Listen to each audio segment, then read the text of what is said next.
Hello, everybody.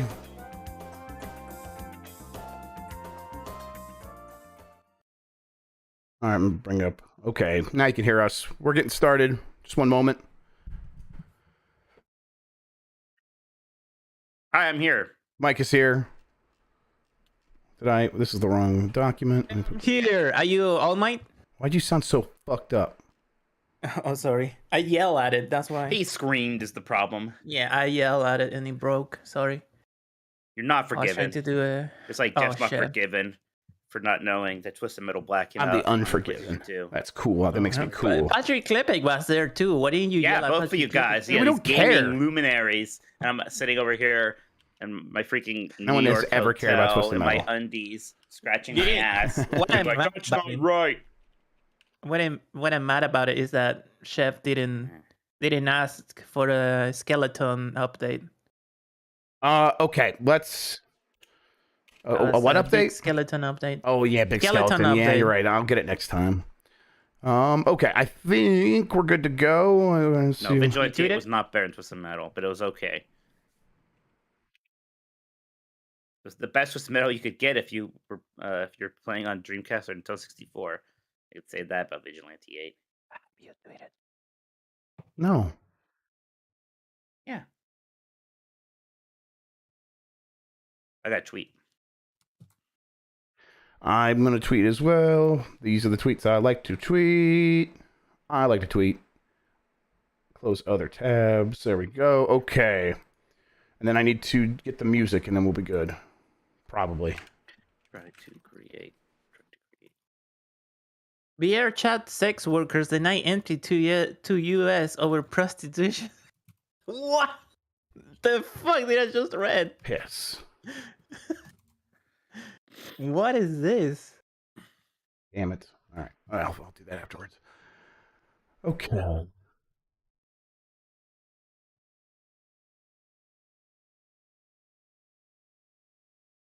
Oh, that's weird.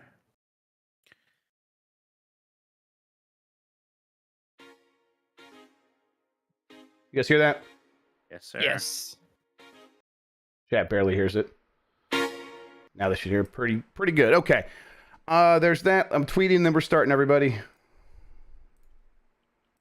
I did check to make sure you tweeted less than 10 dogs, by the way. I Wow. wasn't here to remind you.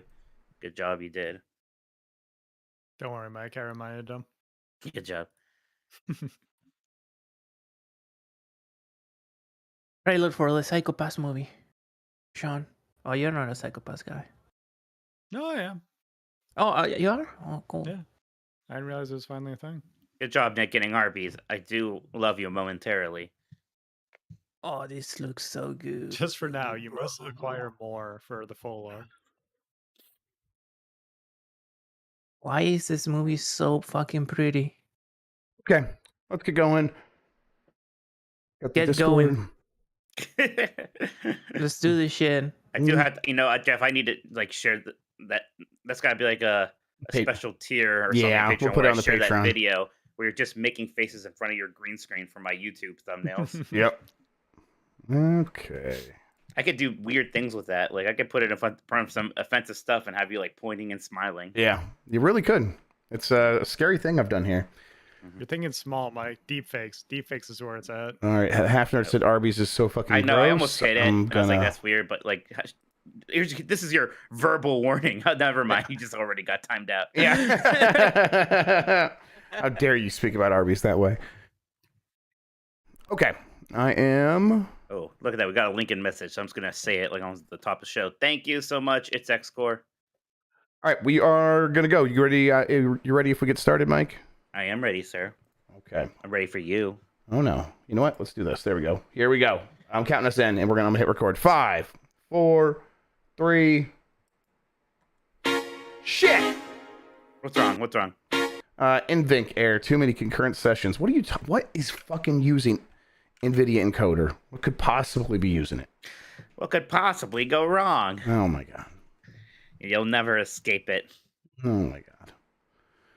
Let's see. Is this? I can't believe you fucking beat that game while your Discord died. Yeah, it's perfect. I know nothing else is using it. You forgot to start the podcast. No, it's broken. Hang on. It didn't record. Try closing other recording software. Nothing else should be using it. First time, Chad.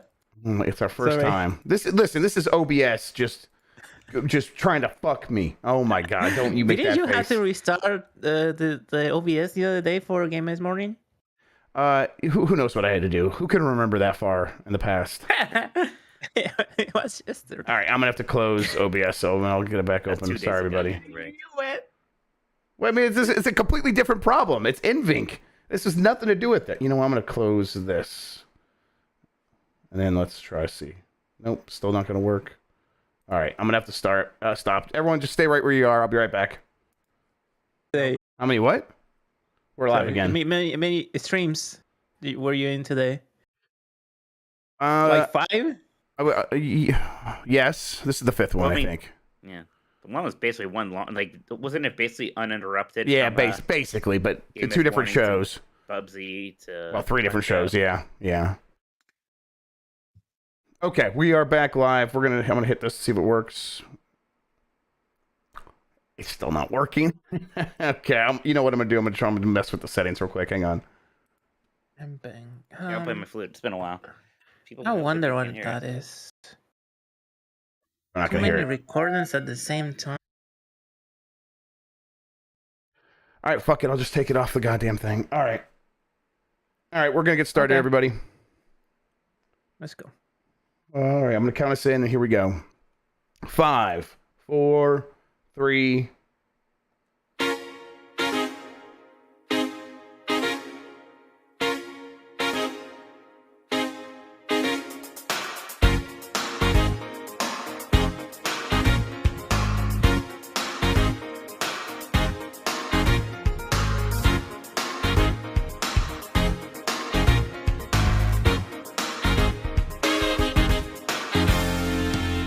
the internet. You're busy. Let's do this. Welcome to the Game Mess Decides podcast. This is the podcast where we decide everything about the world of games so you never have to think for yourself.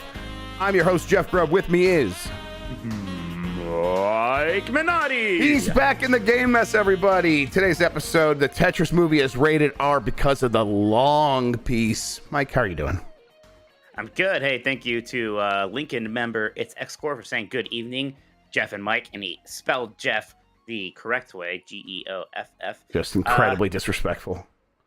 Yeah, I mean, I'm good. I just had this like whirlwind trip in New York for work, so I was there for one night, which is just such a weird thing. Like, what's the most whirlwind trip you've ever had? Didn't mean to interrupt. We'll talk about your trip a little bit, but yeah, I think I may have had a one night trip in Seattle once. I had a same day trip in Seattle once, and for the same company probably.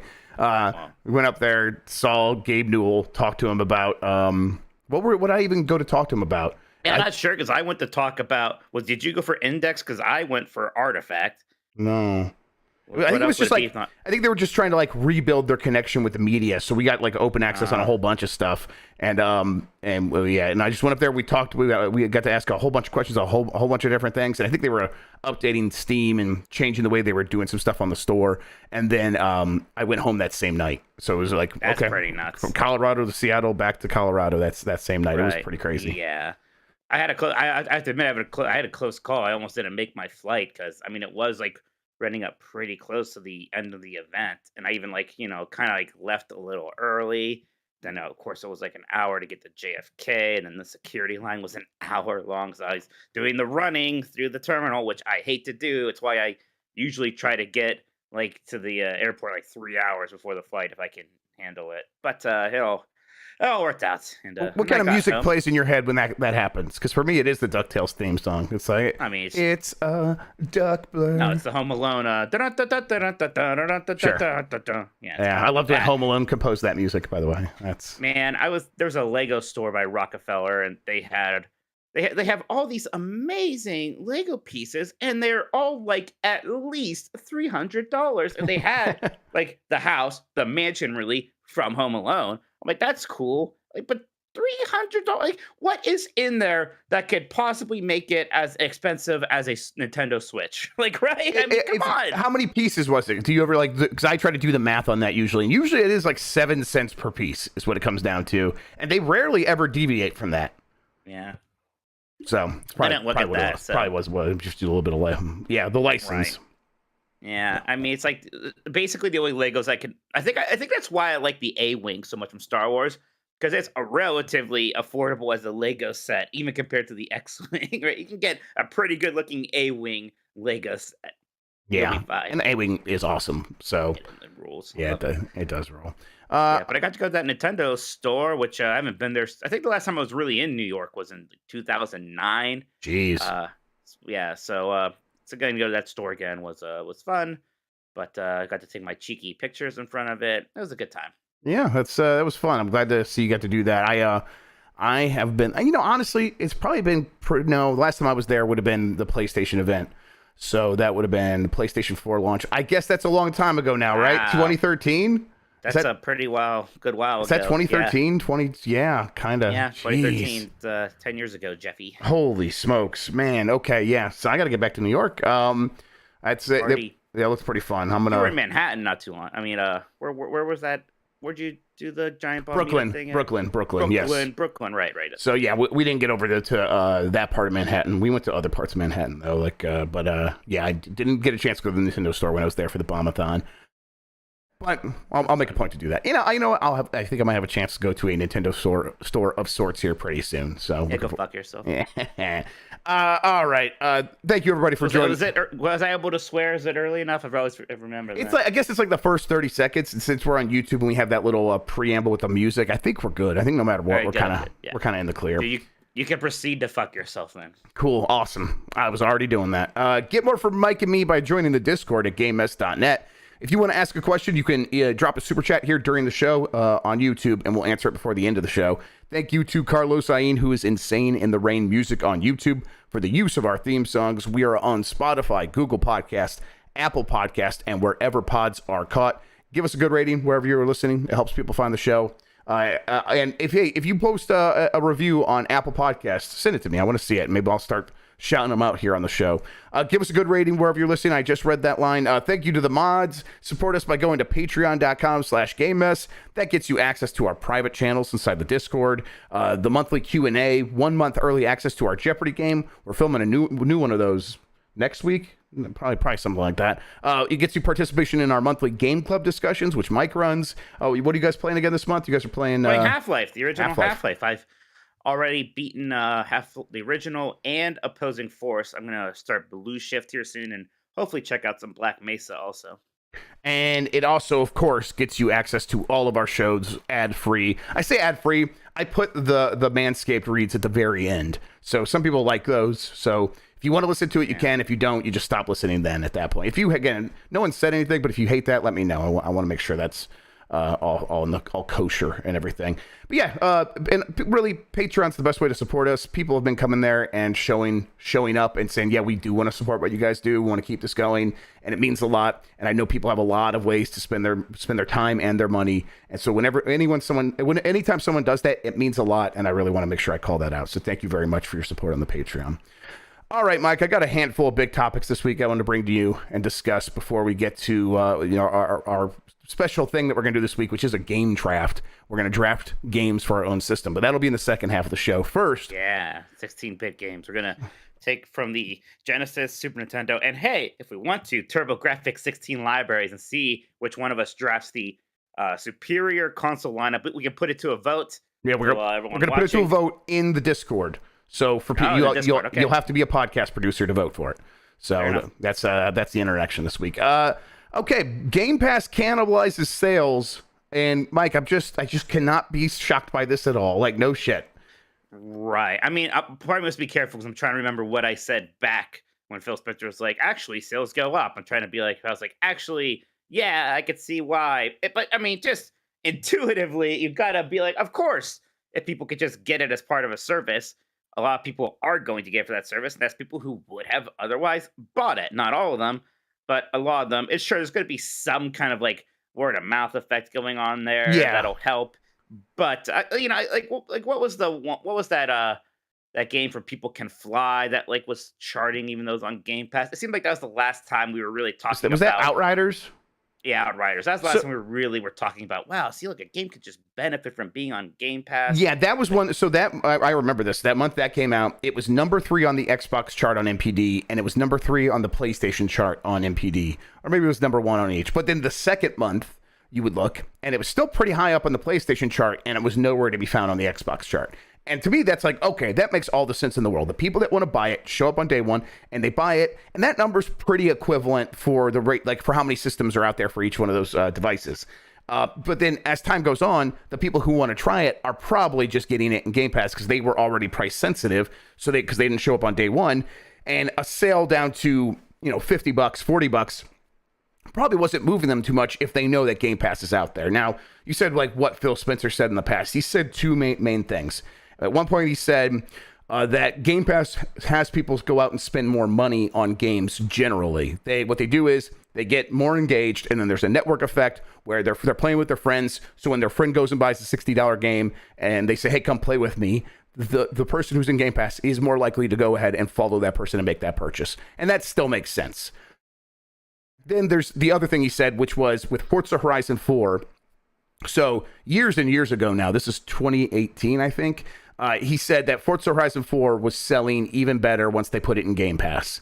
And at that point, it was like, okay, I think that game had already been out for a while before they put it in Game Pass. Or I'm sorry, I think it did launch in Game Pass. But at this point, it was like 6 weeks old. And in 2018, they had less than 10 million subscribers on Game Pass. So I could still see that being true at that point. But now when there's 25 million subscribers, so that means a very significant portion of people who own an Xbox are already in Game Pass. That math was, of course, going to get flipped on its head, and it was just never going to be true as Game Pass became much more of the norm, right? Yeah, I guess, it'd be interesting to see what are the like actual sales numbers for Hi-Fi Rush on Xbox, right? Yeah, a game that a $30 game that didn't have a physical version But still, even like with those caveats in mind, I thought it might sneak into the top 20 of the NPD, and it did not. But no physical version is a big hindrance on the NPD chart. And then also only being $30, that NPD chart is tracked by dollar sales, not by copies sold. So it would have had to sell a lot of digital copies to get to there. And it was just, that seemed unreasonable, actually, when you start thinking about it. Makes me wonder what's going to happen with Metroid Prime Remastered on there, since that's $40. Yeah, and then it's a digital only until March, right? So No, February 22nd. is it February 26th? Okay, well then what the hell is my Amazon saying? What the fuck? Fucking Amazon's that's when you're getting your copy because Man. you sold a lot. They boned me on that. All right, whatever. I guess I'm not going to open that anyhow, so whatever. I think Yeah, it's, you already have the game. You'll be I fine. can tell you what it's going to do on MPD. It won't show up because Nintendo doesn't share digital sales. Right. So yeah, that's what it's going to do. We won't get any information about that. I will be interested to see what the physical version does, though. So yeah, I just, this is not too surprising. I don't think this is some big news story, although a lot of people treated it like that way. But I think it does speak to a sort of thing here where Microsoft is settling into a business model here as opposed to disrupting as it once was. This just is starting to feel like this is a normal part of buying games or acquiring games. And the disruption period of Game Pass is starting to go get in the rearview mirror. And now this is just a normal part of the way people operate, right? Yeah, I think that's right. I mean, again, just logically, of course, it's going to cannibalize sales. And I mean, they had to know that going in, right? I mean, Disney understands they're going to sell less DVDs of movies when they start putting things on Disney Plus, right? But the whole idea is that you make up for that with the subscription price, which has been hard for a lot of people too, because Jesus Christ, Marcus Phoenix. Because, sorry, God, that super chat just I do feel bodied. Yeah, absolutely. Yeah, wow, completely lost my train of thought there. But yeah, of course, Game Pass is gonna cannibalize sales. Let's move on. That Tetris movie trailer. Have you seen this? Yeah, I did see that actually. What did you think? So let's recap real quick for people. This is you hear Tetris movie, you're probably thinking, what the hell? How are they gonna have Tetris Wasn't there pieces? like a college humor parody trailer of what a Tetris or something like that on a Tetris movie trailer forever ago? So it's funny that this is actually a real thing now. Yeah, there probably was, and it probably honestly had a similar vibe to this, because this movie is like a very overly serious, while also still being a bit cheeky, a bit fun. But it is a docudrama about the events surrounding the rights arguments, the fight over the rights for Tetris to publish it on handheld mostly, and that meaning Nintendo. Characters show up in this movie like Howard Lincoln, the real world once vice president of Nintendo of America. He was like head legal counsel for a long time. He was part of winning the big fight. Was that the one that was the King Kong trial where he fought with Universal? Yes. I think he did. And then John Kirby was a lawyer. He did a different thing, right? But either way, yeah, Howard Lincoln was huge in Nintendo of America being that law firm for Nintendo. And then when they needed to have a new president after Arakawa stepped down from being president of Nintendo of America, Howard Lincoln got that job. He's one of the characters in this movie. And then so is Hiroshi Yamauchi, the actual original president of Nintendo when it became a video game company. And it was awesome to see that pop up on the screen. Like, oh my God, that's just Hiroshi Yamauchi. That's who they're trying to have here. He's got the white hair, slicked back like a real piece of shit. It's incredible. It's incredible seeing him. It's like the way they end it with him too. Yeah, that was pretty cool. This is my kind of thing. I think I'm probably getting Discord sounds. Everybody, I'm gonna mute. You are getting Discord sounds. Sorry about that, everybody. This is my kind of movie. I like docudramas. I like the Jobs film. I like Social Network. I watch those a lot. I hope this is like just in that zone. Moneyball. This seems like it could be gaming's Moneyball, and I would love that. I think it's gonna be gaming's The Founder. It reminds me of that McDonald's movie. And I like that too. Keaton. And I did like that. And I mean, there's always parts of it that are kind of like eye rolly, like oh come on, this wasn't like it is overall dramatic, but were these individual moments that dramatic? Like even in the trailer where like he's waxing poetic about Tetris, like it's this combination of like math and art. Pause. It's the perfect game. Like okay, like yeah, right. Yeah, totally. Yeah, I think it's gonna be definitely a fun movie, and it is an interesting story. So yeah. Go ahead. dramatize it. Dramatize it. I think, right? Oh, you got me doubting it. No, I'm scared. I agree. Like the car chases. I think there's a gun at one point. I think there's a lot of wild stuff in that trailer, and it's like we know it wasn't like that. But the story itself of Tetris and its rights were pretty dramatic. This character Hank, who did try to like get the rights for Nintendo, was battling with who the character was going to be played by Toby Jones in the movie, Robert Stein, I think it is, and he had the rights that he was like working with Atari on, and he was selling the handheld rights, even though the Russians were like, you don't have those, or we believe you don't have those. So it's like there's all these different parties believing different things and arguing with one another. And the big thing here is like Nintendo was in a battle with Atari, and Atari was trying to screw over Nintendo by opening up by selling unlicensed games in stores through Tengen. And one of their big games was going to be Tetris. And Nintendo was like, what's a way like we could screw them out even outside of court in case they win? Well, let's go get Tetris from them so they can't sell that. And so like there's just so many cool angles to this. And it seems like the story's going to hit all of them. And on top of that, it just looks really slick. And it's coming out at the end of March on Apple Plus. So I'm really into it. Yeah, but now I have to get Apple Plus or something, which I won't do. So don't you have an iPhone? Doesn't it just come with an iPhone these days? Does it? I don't know. It came with like every iPhone for like a couple of years, but I don't know. I'm not in the Apple ecosystem, so I could watch that in like Snoopy Goes to Space or whatever the hell. Yeah. So sure. Yeah. Did they do Gauntlet? Because that was the one weird cartridge I had for my NES was Gauntlet. That sounds right. Yeah, I think so. What cartridge that looked real funny. I was like, why does this look like this? I guess it's special. I mean, I'll say it was special, all right. Yeah.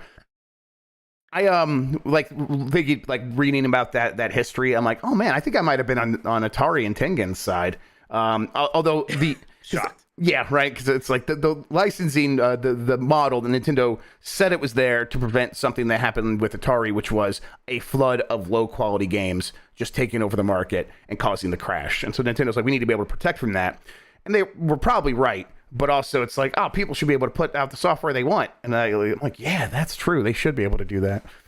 I mean, it's probably what gaming needed at that time. And Nintendo obviously got carried away with it, like by like telling Konami, you can only publish so many games. I'm like, well, they're publishing good games, and then like they just do weird things to get around it, like make Ultra Games as a separate label, anyways, right? Yes, it's like, well, yeah, it was just weird and caused a lot of headaches, and obviously it was oppressive to the market to a certain extent.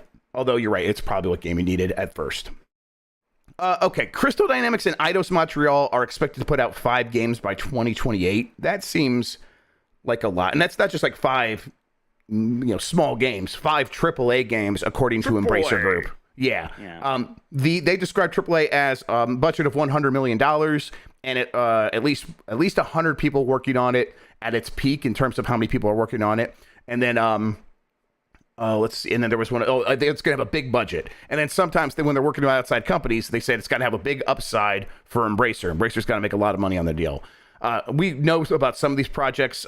Crystal Dynamics is working on Perfect Dark. That's one of them. Eidos Montreal is that, or I can't keep these straight. One of them is working on Tomb Raider. I was pretty shocked. I'm not gonna lie. I'm not saying I'm disappointing you. I was pretty shocked that you thought Crystal Dynamics and not Eidos is the company that makes Deus Ex. Yeah, I can't keep them straight. They look like the same picture to me, honestly, at a certain point.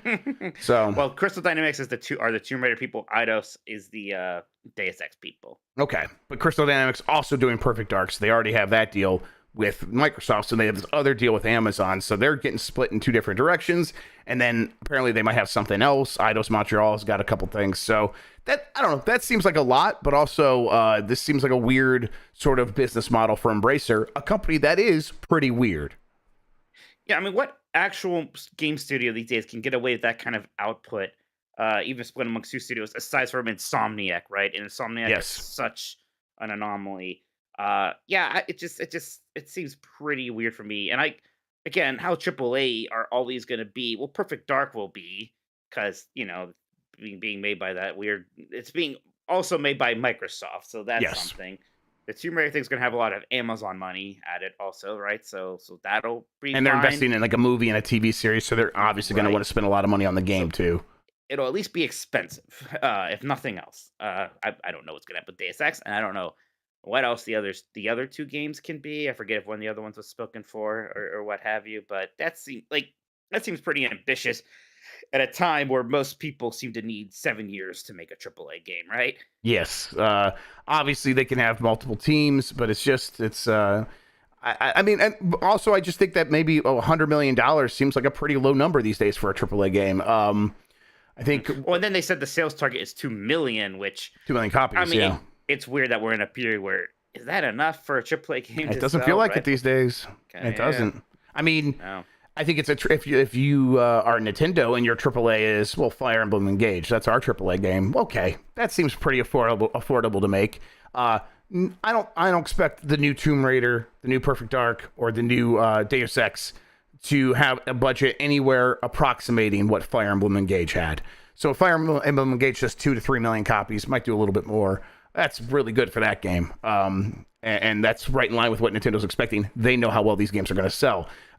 These games just doing 2 million seems like Saints Row.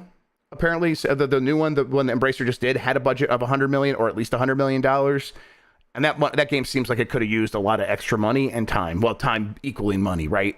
So Yes. at a certain point, I'm like, that's my expectation for AAA Embracer games is a bunch of Saints Rows, and barring what Amazon and Microsoft are doing with the games that they now own. But yeah. Yeah. Well, it's weird because it seemed like Embracer was having success with just like kind of reinventing the double A space, which I know isn't your favorite term, but you know what I mean. Games that aren't as expensive as AAA games. So it's just kind of weird to see them spend all this money to acquire these studios so that they can, I don't know, do more AAA stuff. It's so far not be doing very well with it. Yeah, for Right? sure. Like, at a time where like the big AAA companies don't know what to do with AAA games anymore. At a Right. time where maybe the Call of Duty, which is the best-selling game of the year, isn't doing good enough anymore. Yeah, and so it's. I mean, I applaud them for trying, but I mean, I think that they don't necessarily. I think they are shocked that they already have to have a plan for all the money they spent. I think they're like, well, listen, we know we can just keep acquiring stuff, and then eventually we'll figure out a way to make that all make money. And it's like, well, now you have to figure out how to make all that money right now. And suddenly, okay, sell something to Amazon. And I guess good news for them. There's people out there that were ready to spend big money on IPs, and they just got IP in a fire sale from Square Enix. So good for them. That's honestly, that's a really great deal. It's just I don't know what it means for the games themselves as finalized products. That question is still very much in the air. And I just by 2028, will we still even really know what Embracer is? I don't know. I don't think so. No idea. PSVR 2 reviews dropped today, Mikey. You guys were playing around with one over at GamesBeat, right? Yeah, Dean had one, so he's kind of playing around with that. And I think his impressions echo a lot of people. It's neat, but you kind of wonder, what's the sustainability of this thing? Yeah, we so Dan got one. It's what he's been working on for this last week. He was just trying a bunch of VR games, so he's been busy with that. And so we decided, instead of just talking it out, which we will do that on the podcast, we just filmed a video of him setting it up and then playing some games. And I think it's very illustrative of what the experience is like to actually use this thing. Now, he said that he's been having trouble in his yoga room with it losing tracking. And since him saying that, a lot of people have come out to say it actually struggles with this inside-out tracking, actually struggles in empty rooms because it's trying to lock on to objects to know where you are. Oh. So when he was looking up, it would be like it would lose him a lot because it's like the cameras are probably like, okay, actually, what the fuck? What am I even looking at anymore? Right, It's just a bare yeah. wall. So when he was playing in his much busier gaming room, his stream room, it didn't seem to have any issues at all. It actually seemed rock solid, and he was pretty comfortable and having a good time and just playing one game after the other. So it's like, I think in most people's normal houses, this thing's going to be just fine in terms of like the way the hardware works and the way the technology works. But we got through Call of the Mountain, the Horizon game, and then there's some fun other stuff. Obviously, there's Cities VR, which he was having fun with, and the one where you have octopus tentacles for arms, and that's one where you play a bartender in a job simulator kind of way. And of course, all this stuff is cool and neat, and a lot of it's very familiar. And very few of it feels like a Call of the Mountain or a Half-Life Alyx. And it doesn't seem like there's a lot of promise beyond what we've heard so far about any of that other stuff. And the fact that there's no Astro announced, that we haven't heard one thing from that studio. And a studio like Firesprite, a VR studio, they worked on Horizon Call of the Mountain, and now they're working on other games that aren't VR. It's like, oh, okay, they're moving on from VR. Then what's going on over here, Sony? I just feel like Sony has not made the promises with PSVR 2 that it made with PSVR 1. Right, like who's making the VR games? And there's a lot of companies out there that were making VR games. So like, can you reach out to more of those and just tell them, hey, we're gonna have you make our Uncharted VR game or whatever.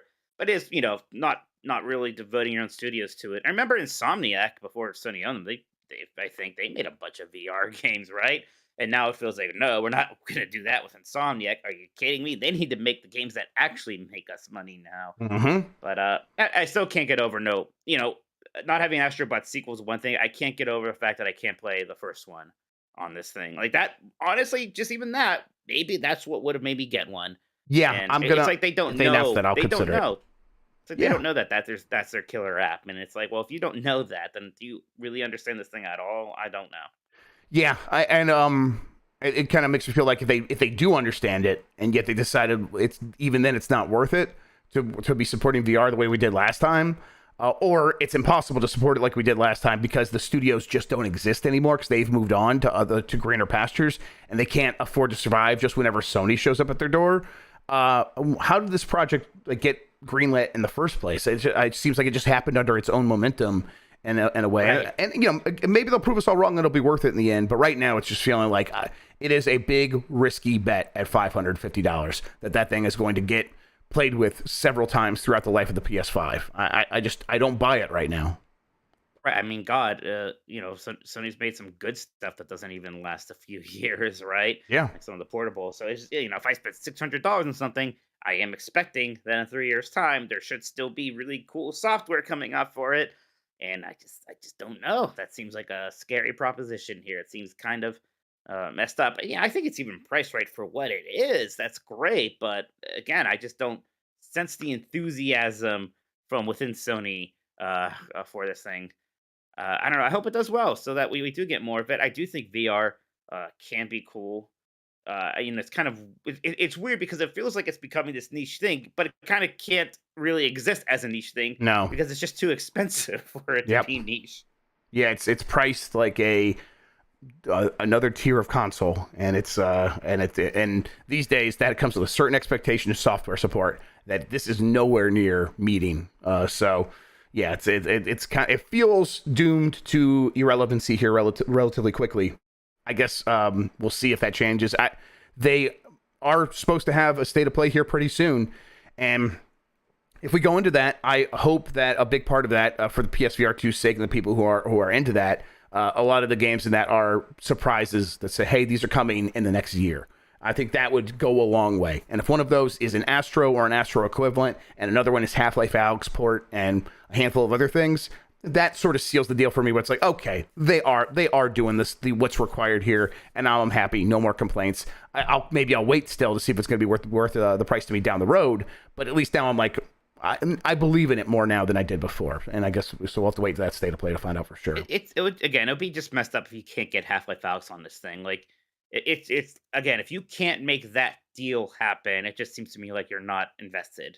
Yes. In this project, right? And like, why would Valve be that stingy about making that deal? Right? I don't think they would. At this point, yeah, the game's been out for a few years. Like they haven't cared about it being on Oculus or what have you, right? So why wouldn't they want it on PlayStation VR 2? It's bizarre that we haven't already seen it. Yep.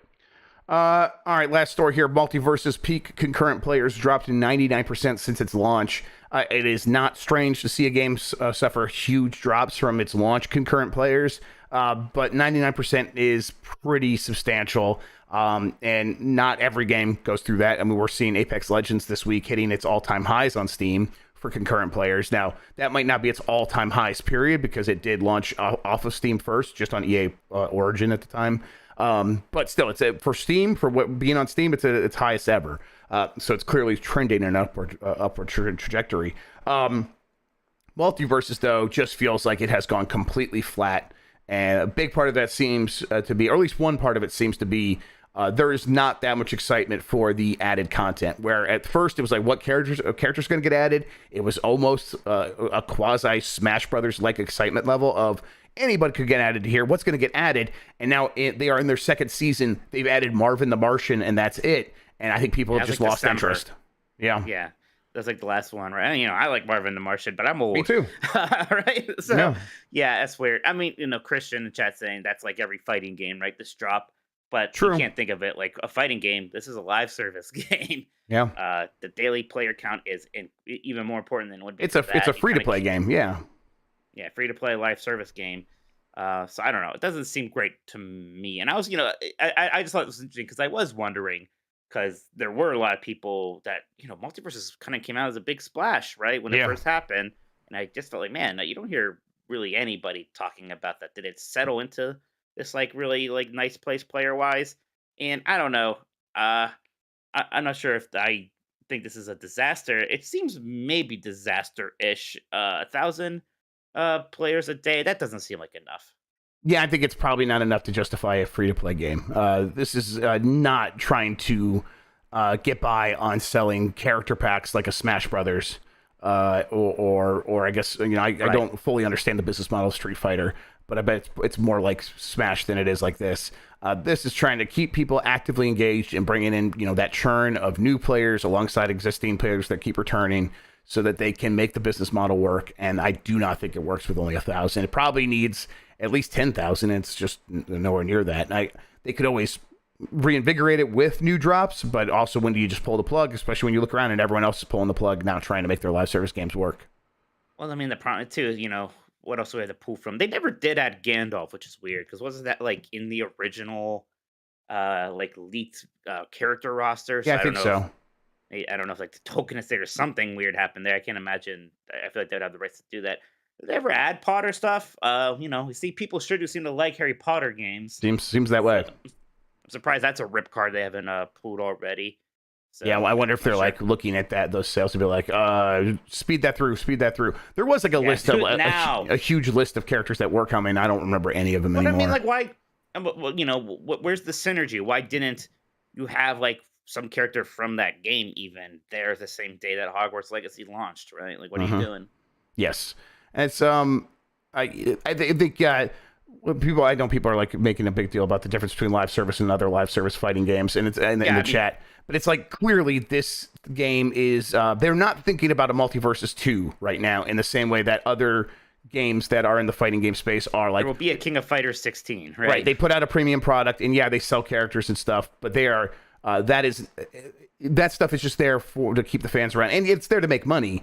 But it doesn't have much weight on whether or not those games are considered a success or get a follow-up. That still comes down to how well the game sold.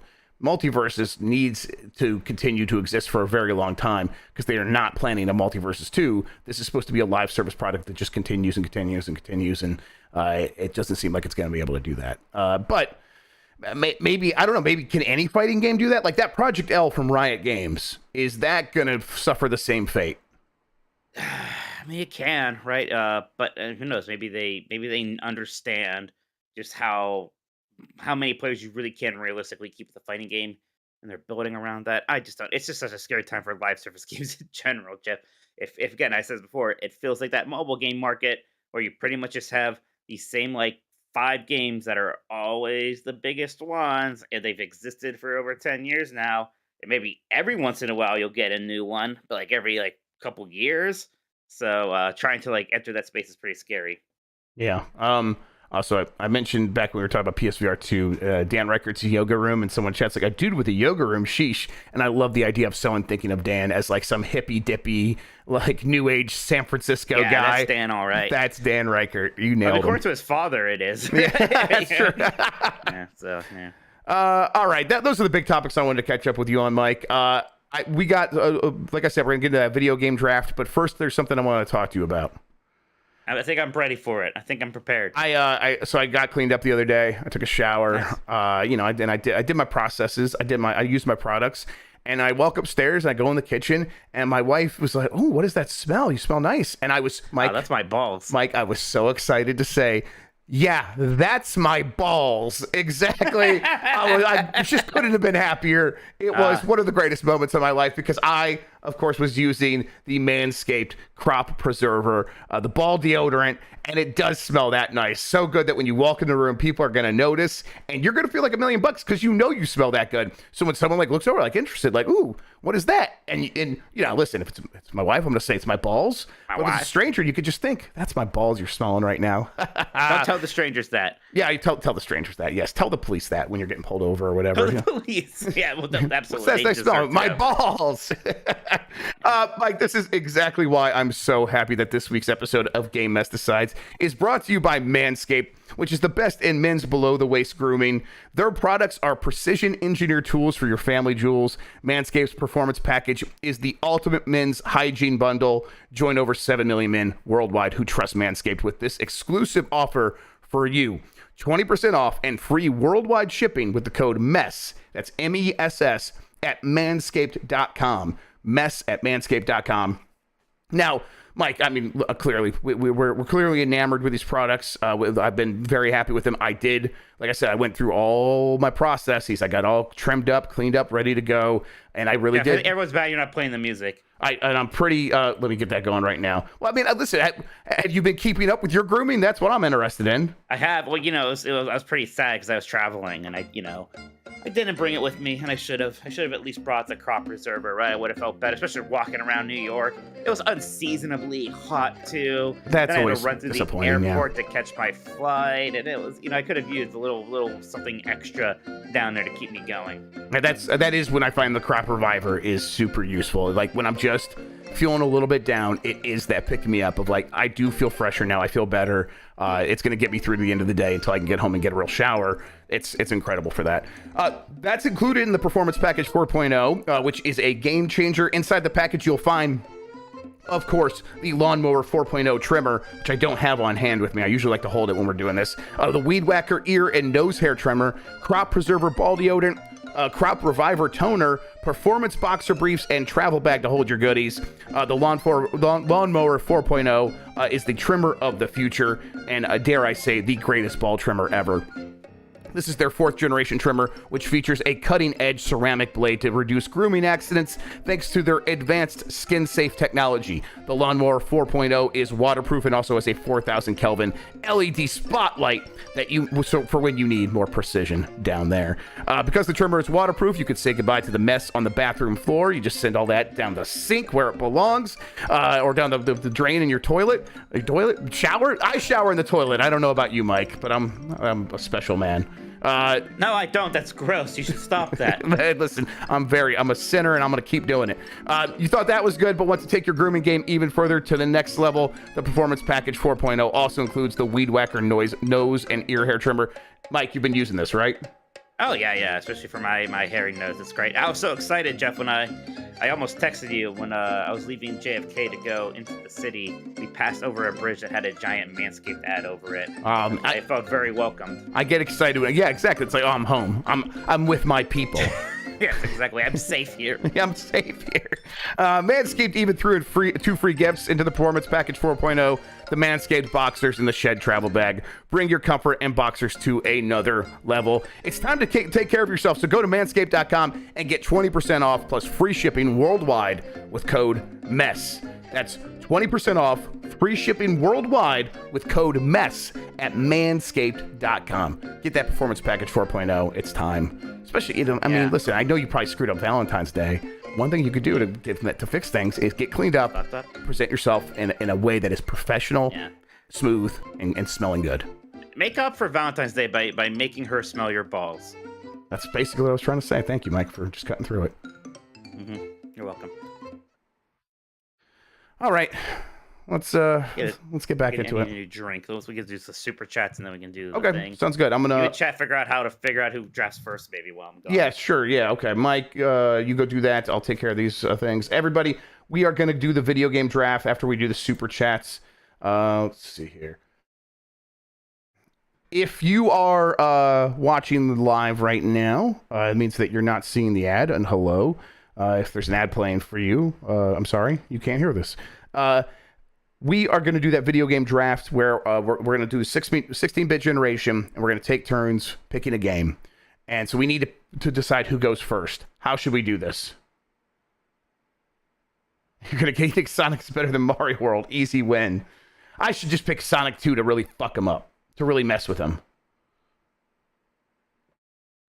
You should do it violently and with lots of bloodshed. Okay. That's the only way. That's fair. That's totally fair. Sean, you want to just stick around and flip a coin for us? Oh, yeah. Okay. Appreciate that. Well, if I will read those. Are you wearing a referee shirt? Just say yes. Yes, absolutely. My man. Sonic the Hedgehog referee shirt. Okay, cool. Mike, when we get back, we'll have Sean just flip a coin real quick, and then we'll do the super chats, and then we'll do it, okay? He is doing a real coin and not like whatever the hell. Yeah, that's a very good fuck point. you. You're getting a die. And you're Oh gonna my like it god, that way. I don't I know. don't understand the why is it He's the only Heads person are on Earth. even, odds are tails. He's the only person on Earth that cared that it was like heads 3 months in a row. And it's like, yeah, that happens sometimes. It's just probability. He's like, no, the gravity in my room is off. Yeah, that must be fucked that. up, All right. Okay, I think we can get back into it. All right, here we go. We're back with referee Sean, Turbo Sean here, Game Best contributor, who is going to help us out with something real quick. We are going to do our video game console draft. This is where me and Mike have our own console. We're going to draft games from the 16-bit generation, and then people are going to vote on which one they think is the best. But we don't know who can go first, because I don't think we're going to do a snake draft with just 2 people. That doesn't make sense. Right. So too difficult. So let's just go back and forth. But who can go first? I reached out to Sean. He's wearing his referee shirt. He's gonna flip a coin. Just lie to the people. Kayfabe. That's the actual coin that you're flipping, and decide who goes first. So, Mike, do you want to pick heads or tails? Yes, I would like to do that. All right. I will pick tails because it never fails. There you go, Sean. Right, Mike is picking tails. I am flipping the coin. And the coin flipped to a 5. That is tails. Son of a bitch. I think I know what the first round draft pick is too. Probably gonna be Sonic the Hedgehog 2, or Sonic the Hedgehog 1, you weirdo. Man, all right, boys, have a clean draft. No punches below the belt. 10 rounds. Let's go. See you later. all right. Thanks, Before we get to that, let's read some super chats. Yes, We got a bunch please. That came in from Jared Helder, who says, "Will Embracer make a Snow Runner movie?" I hope so. No. That would rule. That would rule. Honestly, D. Jones. I'm sorry. Honestly, I'm just real quick. Old Budweiser commercials where like trucks are driving through the snow. That's like a Snow Runner movie, and that's all I really need. It's just a truck like bursting through snow. D. Jones says, "Have you guys checked out the Double Fine docuseries on Psychonauts 2? They're very engaging. Also, in the series, they hint at 2 projects being worked on. When, if, do you think we will see those?" I haven't watched it yet. I want to, but it is very long. I also am fearful that it'll be very stressful, but I bet it's very interesting. I'll watch it here at some point. I really want to. Those Double Fine documentaries are very good. Yeah. You think we'd have to hear about one of these? They're working on 2 projects. One of them must be a smaller project. I don't know. Maybe it's the next a shadow drop or something, right? Yeah, I think it's something that could pop up at E3 and drop very quickly after that, if not that day. Rogers OG says peanut butter and jelly or grilled cheese. I mean, you can make a peanut butter jelly whenever. Grilled cheese requires actual cooking. That's a luxury. So even if I don't like jelly, even if it's just a peanut butter sandwich versus grilled cheese, just smack my headphone. I still say grilled cheese. Peanut butter and strawberry jam to cheat a little bit, but yes.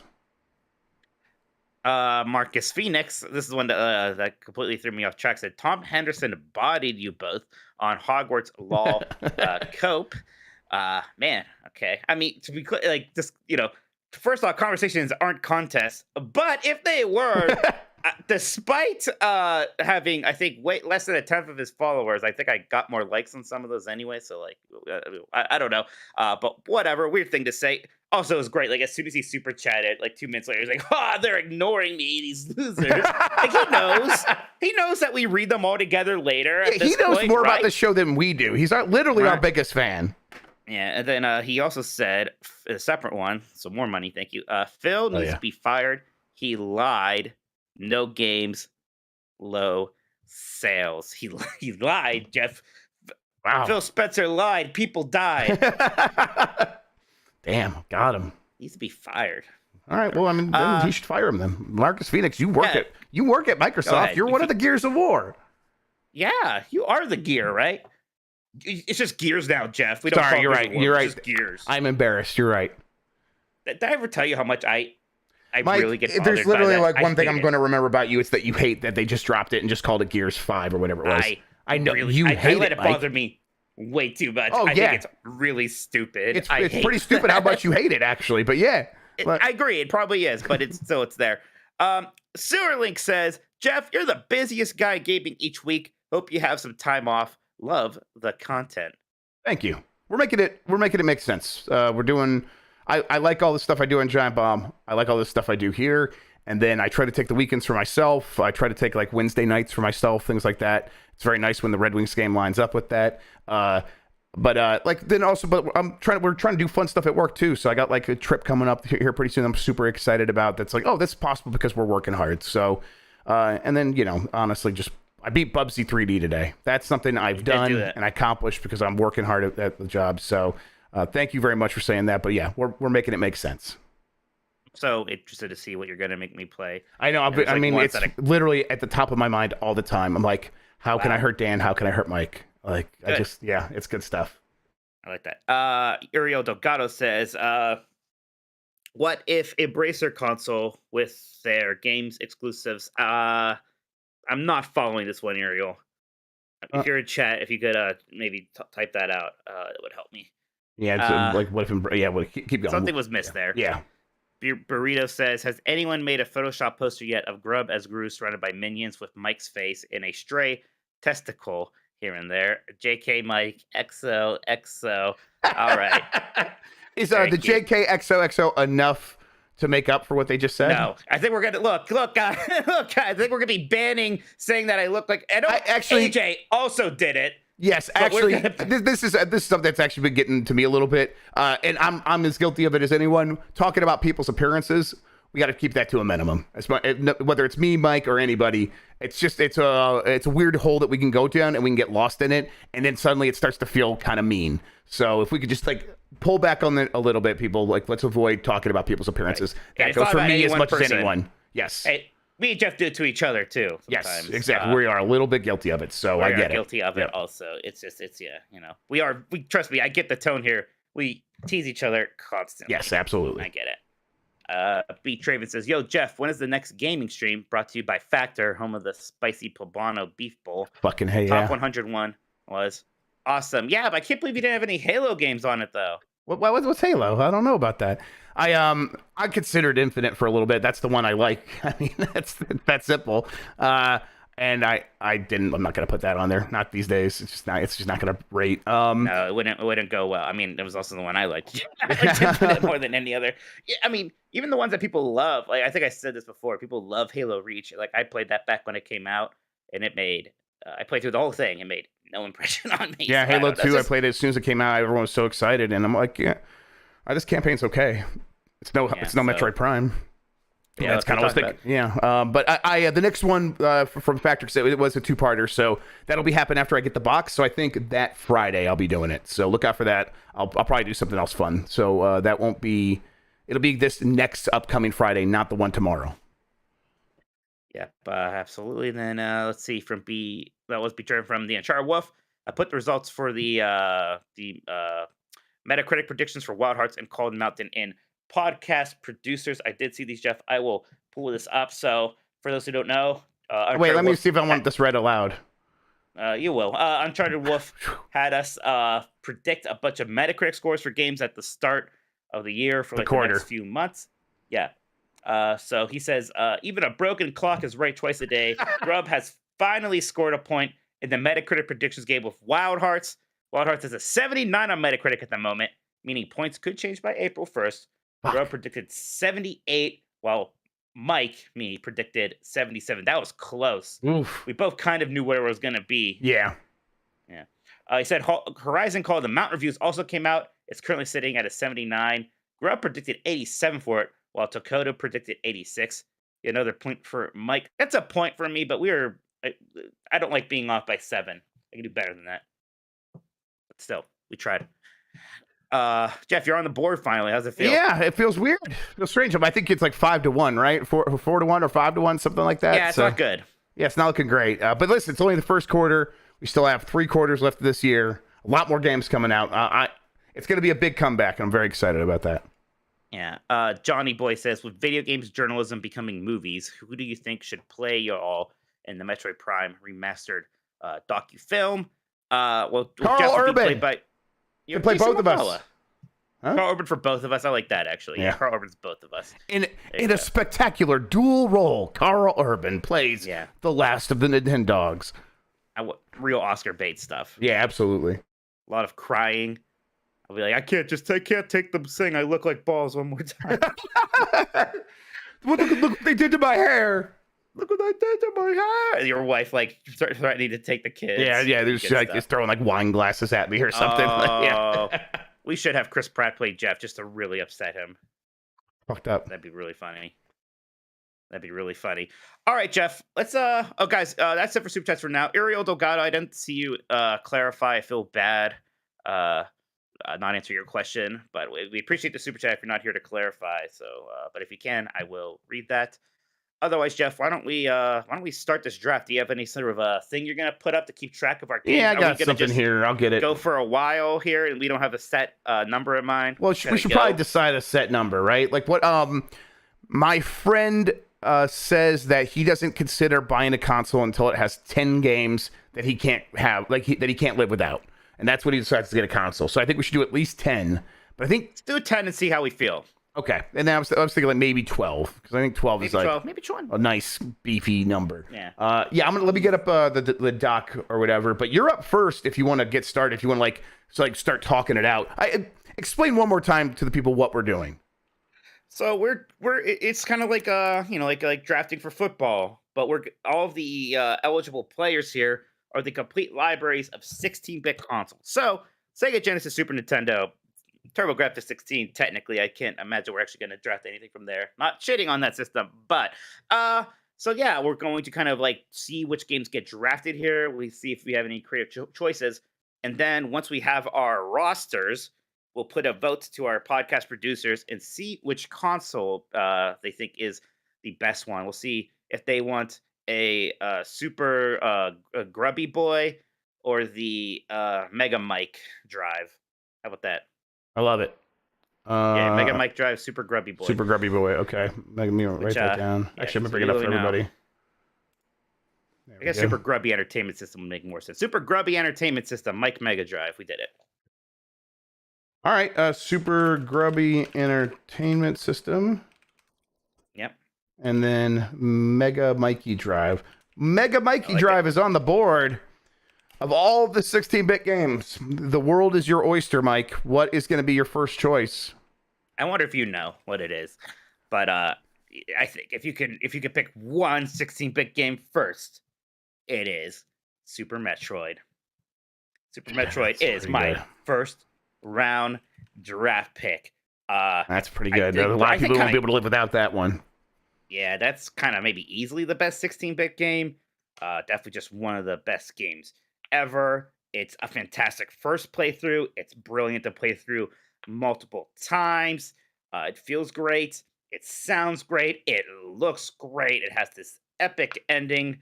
There's exploration. It has these moments to decide where you will get lost and you won't be sure what to do. But while you're looking around, you're going to discover so many items and extra things that can help you along the way. There's these intentional sequence breaks. It's the best. I love it.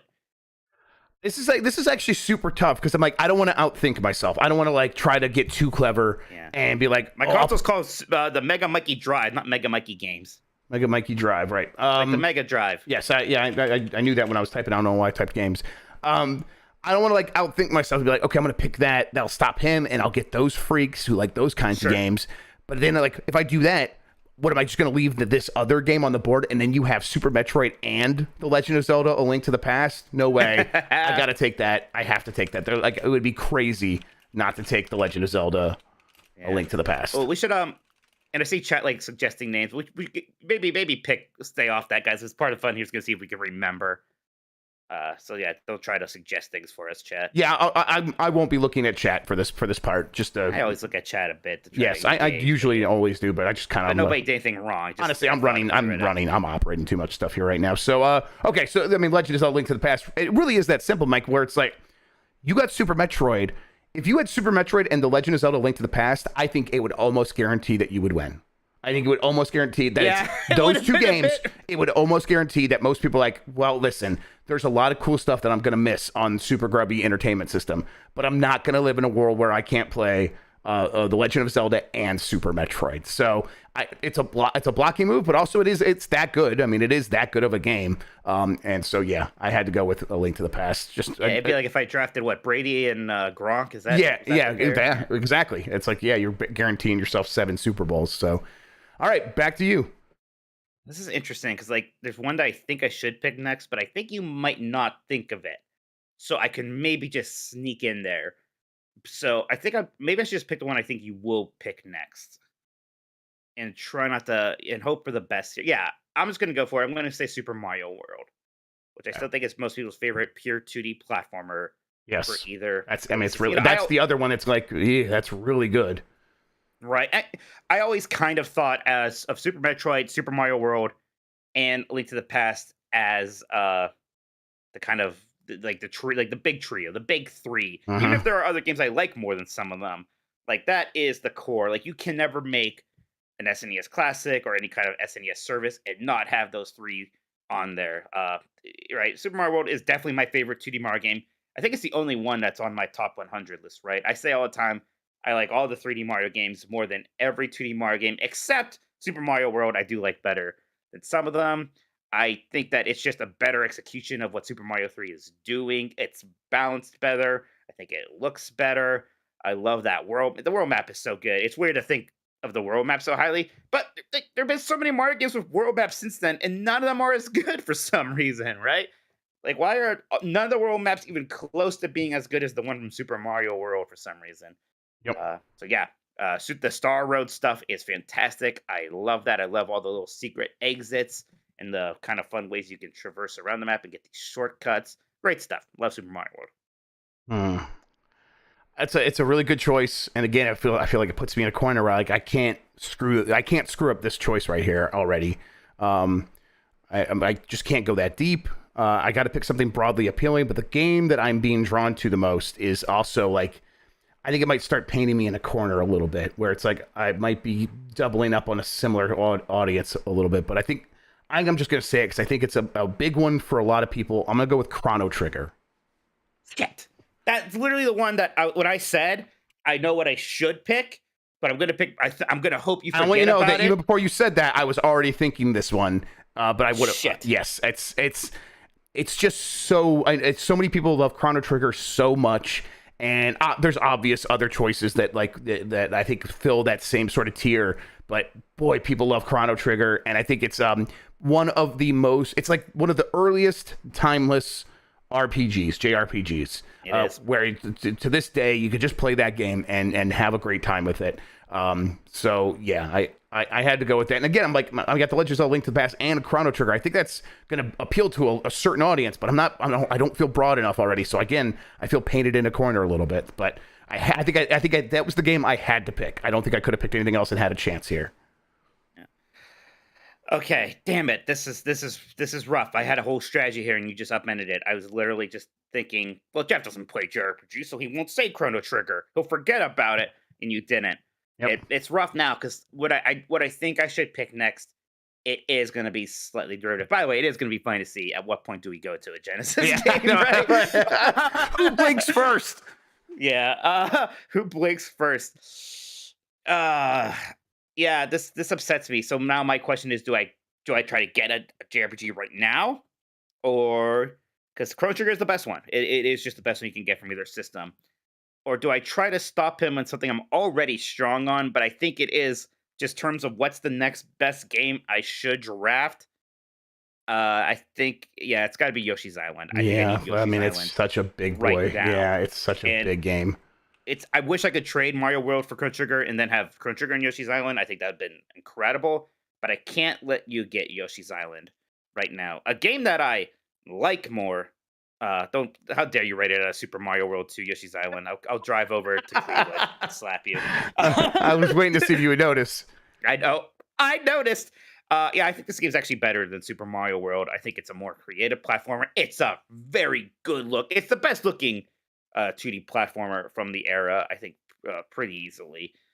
Just the whole flutter jump feels fantastic. The egg shooting mechanic is great. It's a long game. There are a lot of levels in this thing, and it has the better final boss fight. Its final boss with Bowser rules. Like the one from Mario World is good and it's memorable, but gosh, do I love the finale here. Plus, I would say it's Twitter. I'm a big Kamek fan. Mm-hmm. I'm very excited about his seemingly prominent role in the Mario movie. So yeah, let's go. Yep, and heavily prominent in that game as well. Like every level show up and do something fun with the villain, with the big boss or Bowser Jr. or whatever. Yeah, that stuff ruled. Or I'm sorry, with Bowser. Okay, man, this is. I mean, you're like handing this one to me, but it's like it's the same thing that you just ended up doing. Yeah. And I just don't. All right. It's like, but I don't see any other option really other than pulling this one. Final Fantasy VI. It's what can I do? I mean, Final Fantasy VI is the other really good 16-bit RPG. Well, one of them. But it's also the one that has a ton of fans. Now, I might be taking a risk here. Are those fans in our audience? Are they in our Discord? Are they our podcast producers? I don't know. I think some of them, yes, but I don't think it's probably. I would hope, but it's like maybe that is starting to age out a little bit. But it's still, I don't know what other game I could have picked at this point. We are quickly getting out of like what's going to be the canon top 10 games for the Super Nintendo, and we're going to have to start branching off pretty quickly here. But I think we are still in that point where these are the games we have to be selecting right now. Final Fantasy VI is just another genre-defining game in terms of like just teaching people this is what RPGs can be, this is what epic storytelling can be, this is what awesome characterization can be. This is you're gonna have a ninja that's gonna become your friend after being your enemy, and every time that happens in games, you're gonna love it. Every time it's gonna make you think of that ninja, and then there's gonna be a guy who suplexes a train, and it's gonna remind you how dumb and awesome games can be. And yeah, you kind of can't have this list at this point. 6 games. This is the latest you could pick Final Fantasy VI. Yeah, and I mean, I like Final Fantasy VI more than Chrono Trigger. This version of it is especially in the US, Final Fantasy 3. It's not a great translation, and there are some bugs. And if you know about the bugs that bother you, most people probably don't even know, so it's fine. But that's such a great game. I still think about it all the time. It has some of my favorite set pieces from a RPG at a time where I never really thought about things like set pieces, right? The opera is incredible. The triad, just the whole final boss tower against Kefka. One of the best game soundtracks of all time. It hurts to not have this one on my side. A quick recap here. So far, Mega Mikey Drive has Super Metroid, Super Mario World, and Yoshi's Island. And Super Grubby Entertainment System has The Legend of Zelda: A Link to the Past, Chrono Trigger, and Final Fantasy VI. Okay. This is another tough one. Yes. I have 2 concerns here. It's about what I'm missing genre-wise, and it's again about getting the next best game. The next best game is one that if I didn't have it on mine, it would really bother me. It hurts that I don't have the Final Fantasy already, Jeff, because I'm a Final Fantasy guy. But I'm even bigger Mega Man guy. I cannot let you have Mega Man X. I just can't. It would mess me up too much. All right. So I gotta draft a Mega Man X, even though I think I know what I'm missing out on by not doing this, and it's gonna hurt me. But I gotta take Mega Man X, which I'm more of a classic Mega Man guy, but Mega Man X is so good. It's probably the second best Mega Man game after Mega Man 3, which is my favorite game ever. Mega Man X still feels so much fun. The dash and the wall jumping just really make movement so exciting in this. The one of the best SNES soundtracks, and a very unique SNES soundtrack, right? Like you could just play a song and it has a Mega Man X style to it, right? Mm-hmm. Mega Man X replayable for me. Yeah, and I it has a guy named Boomer Kawanger, which is great, right? Who doesn't like that? So, yeah, I have to have it. I need to. I'm gonna chat because I see people still doing no suggestions in chat, please. Thank you. This is really tough because I just feel like I know what I don't want you to say. Okay, and I mean, I suppose I could maybe start boxing you out of this genre now.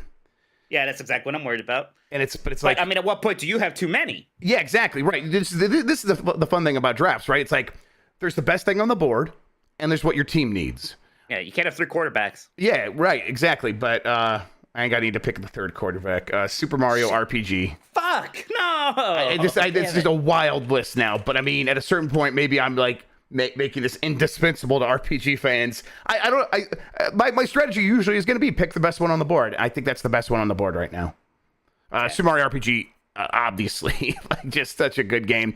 I listened to the Gaming Historian video, which I've watched a couple of times now about Super Mario RPG, and literally, Mike, this might be my favorite thing in the history of games coverage. When it was just like Miyamoto had 2 demands. It's like I don't know what the first one was, but then the second was make it fun. And it's just like, yeah, what have you made an RPG fun? Fuck yeah, get their asses. I hate it. I fucking hate it. Love it so much. And that's what the game is. It's fun, and yet it's still totally a Squaresoft RPG. With all the quirks that go along with that, those quirks are like amplified in the best way in that game. And the characters are fantastic and memorable, and the comedy is really well done. It's one of the best early comedy games from not from a Western studio. And it's like they pulled it off so well. And then the combat is timeless. It's like there's a reason that every Mario RPG since then has had that timing based combat, because it just works so well. It feels so much fun, so much fun, and it's so active and engaging. And they nailed it right out of the box. Let me ask you, if I had picked Mario RPG, would you have taken Mega Man X? I would have begun considering it, because like at a certain point, like I think right now we're gonna have to start getting pretty wild with our decisions. I have one other game in mind, and it's like I'm like worried about it because I'm not sure what our rules are going to be about it. We haven't decided, but I'm not going to bring it up until. I think I know what it might be. Okay, it might be a little messed. I don't know. I think Matt should say that we can only. Yeah, we'll figure it out. I'll see what you're going to say. All right. Well, I'm telling you what I'm going to say right now, and it's very exciting because we're finally getting to the Genesis world, Jeff. And I am taking Streets of Rage 2. Wow. Okay. Taking Streets. I mean, Rage 2. It is better than anything Sonic. It's the best Genesis game, I think. I think I had it on top of mine. You might need to move the list on the. Yeah, I'll get it. I'll get it. Everybody, hang on. Yeah, I think probably still the best beat 'em up ever made. There are some other good beat 'em ups from that era, of course, but this one not only does it look better and sound better, right? I've been saying this about a lot of my games, but just one of the best soundtracks ever. But this game just has just enough mechanics to make it interesting. I think it benefits from not being a port of an arcade game, so it's never been designed around just stealing your quarters, right? It feels fair in a way that some of the other beat 'em ups from this era don't. Like, that's what people think of beat 'em ups. They think, like, oh, it's kind of cheap, and you just kind of hit the A button, right? And if you try to play Streets of Rage 2 like that, you just won't get far. It's all about knowing how to kind of combo, when you're supposed to use throws, which you're supposed to a lot, when it's worth using those super moves and taking down some of your own health, and a great roster of characters that each of them feel very different, but they're all worth playing as, and a fantastic 2-player game, which neither of us really have a lot of right now. So I feel good at getting something good and co-op-y on here. But yeah, that's my first Genesis game, Streets of Rage 2. Okay, so my question is, if there are several different versions of what is essentially the same game, are we allowed to draft the different versions, or do we just say that is basically one game? I think that's got to be one game. Okay, interesting. So yeah, let me see what you're saying specifically here. But yeah, I feel like, if you, for instance, I'm sure this isn't it, like drafted Mortal Kombat, and let's say both versions were as good, I can't just draft the other Mortal Kombat. All right, my choice is Street Fighter 2. Okay. Yep. And that could be the ideal version of Street Fighter 2. I don't know what it's considered. Right, it's a turbo. Whatever. It's turbo. People get it. Yeah. Yes, definitely. But yeah, I mean, I think I need something that's very different from an RPG. So that was very appealing to me, Street Fighter 2 Turbo. Also, I think Street Fighter 2 Turbo is an incredible game. It was incredible at the time. It's it's still pretty incredible. And I think like having a fighting game is going to be really complimentary here. But yeah, talk about good music. man, honestly, it's awesome because I got Street Fighter 2 and Super Mario RPG, both games with the same composer. Very different music styles, but that's why she wanted to do Super Mario RPG. Street Fighter 2, its soundtrack's incredible. The lineup, the roster of characters is incredible. It's so fast, like that's what the turbo thing is. Like we made it faster, and it is very electrifying to play still. So yeah, I love that game. Who's your favorite Street Fighter 2 character? It's probably Guile. I like Guile a lot. You like Guile? I was playing Guile when I was doing the Street Fighter 6 beta, and he felt really good to play as. I liked it a lot. Okay. I think I'm actually sticking Genesis. Okay, yeah, I'm not surprised. I think this is like a really good time to be in the Genesis. What do you got? I think I'm going Gunstar Heroes. Man, I think I gotta that's take tough it from for you. me. Man, I was really hoping I could use that as like the really big action game. Yeah, it's to get just people over. I think it's the best run and gun. Yeah, You don't 'cause consider what do you Mega Man got? run What and do I gun, do which with- I don't. Man, okay. It's the best run gun in the era. It is so much fun to play as solo or co-op. Again, I just played through. We talked about it randomly, Jeff. Like I feel like a month ago about how good it was, and then that night I just played through it again. It's so much fun. It's a roller coaster, right? It's just something exciting happening all the time. It's very boss focused, which I like. You're not spending as much time just shooting mindless grunts. It's really built around these fantastic, memorable boss battles. Even that final level, I don't know why this blows me away that they were this creative back then, but I love how it's framed like all the bosses are watching a big security monitor, and one by one they kind of leave, and then they show up and you fight them while the other ones are watching you. I'm like, man, that rules. That is just so good. The whole combining the weapons for different effects, you kind of find the one you like, so you're always trying to keep that.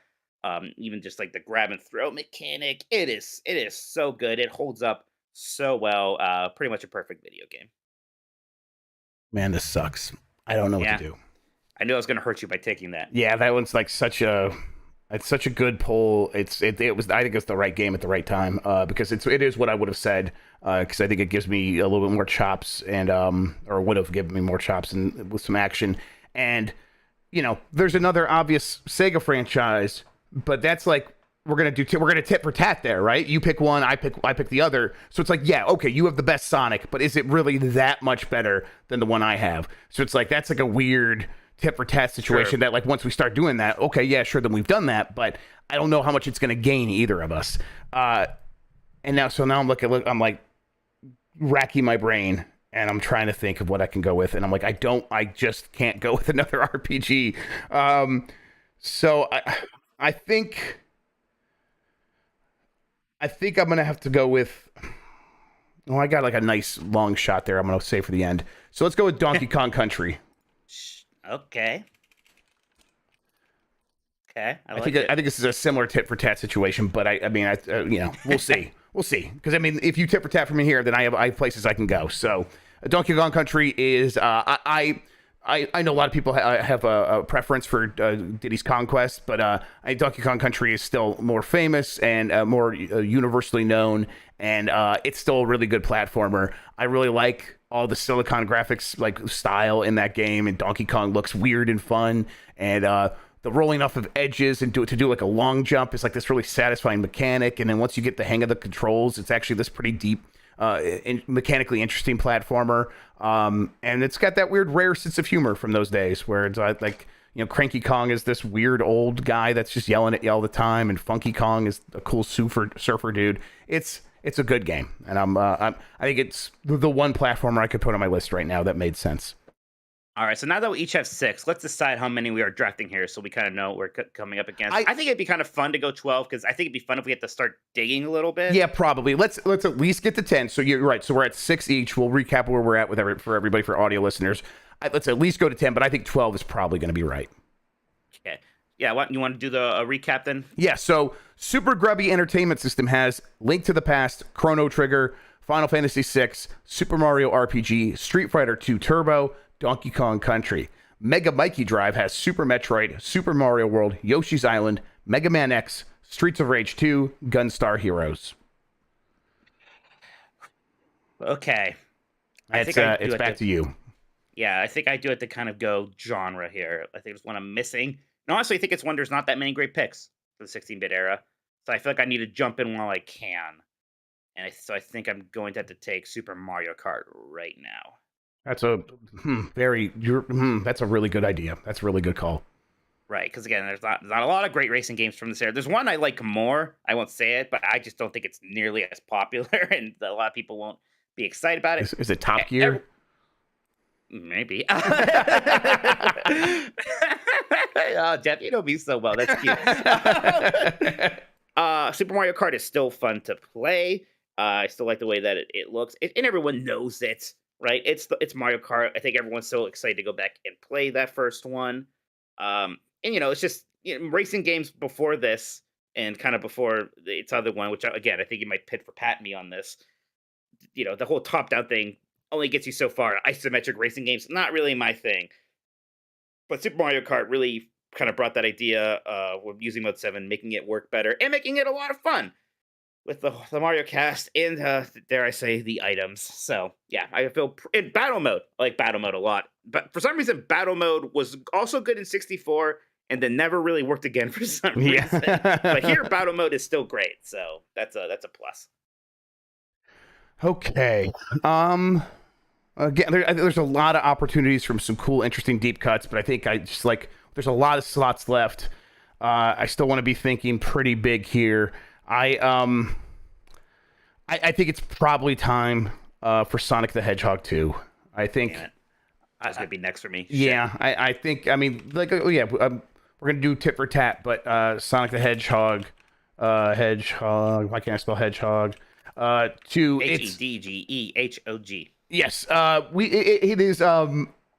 It is the thing that Sega does that Nintendo don't. It's super fast and really colorful. And there's a universal appeal to that character that just works to this day. I remember always hearing people be like, my kid likes Sonic. I'm like, how did that even happen? Did you introduce them to Sonic? What happened there? Like, usually it was like, no, somehow they just found Sonic. And what happens is a kid sees Sonic and they instantly fall in love. That's what happened with my kids. I did not purposely show them. I gave them an Amazon Fire tablet for a Christmas, and I put it in kids mode, and I handed it over to them, and they just were going through the kids safe videos, and there's some Sonic stuff in there, and they found it, and they're like, Dad, what is this? And I'm like, that is Sonic the Hedgehog. What is that doing in my home?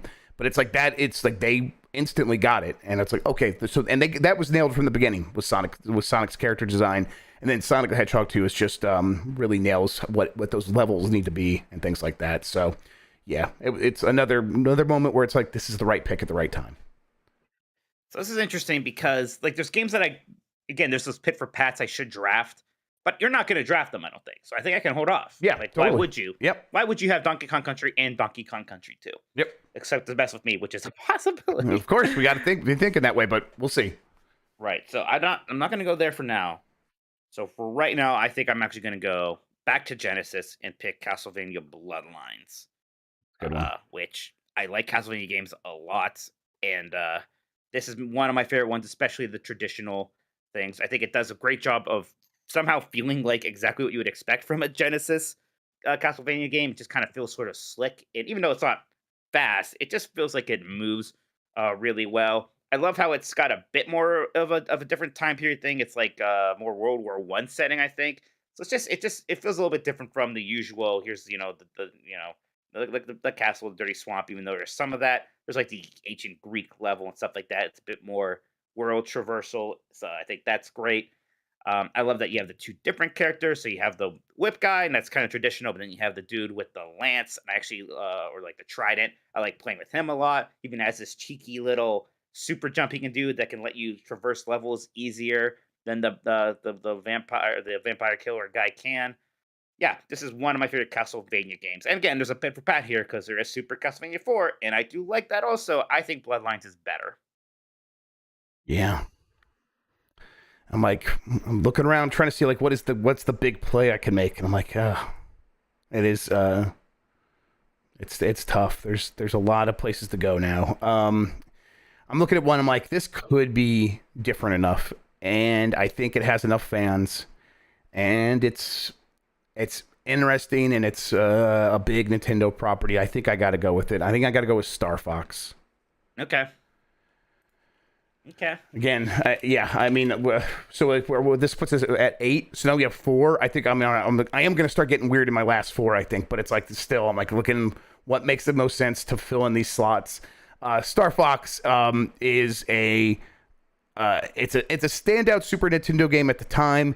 I think it's surprisingly still fun for what it is. This game that is struggling to do polygons and on a system it never ever should have been able to work on. And it has a striking look, and it defined that series right from the beginning.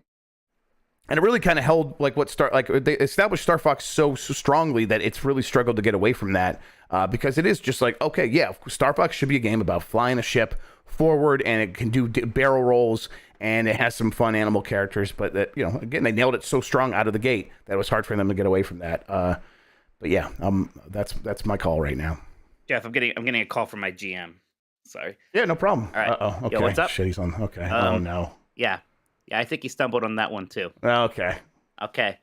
Yeah. All right. Fair enough. Yeah, it's still on the board. Okay. Oh no! What did I miss? You.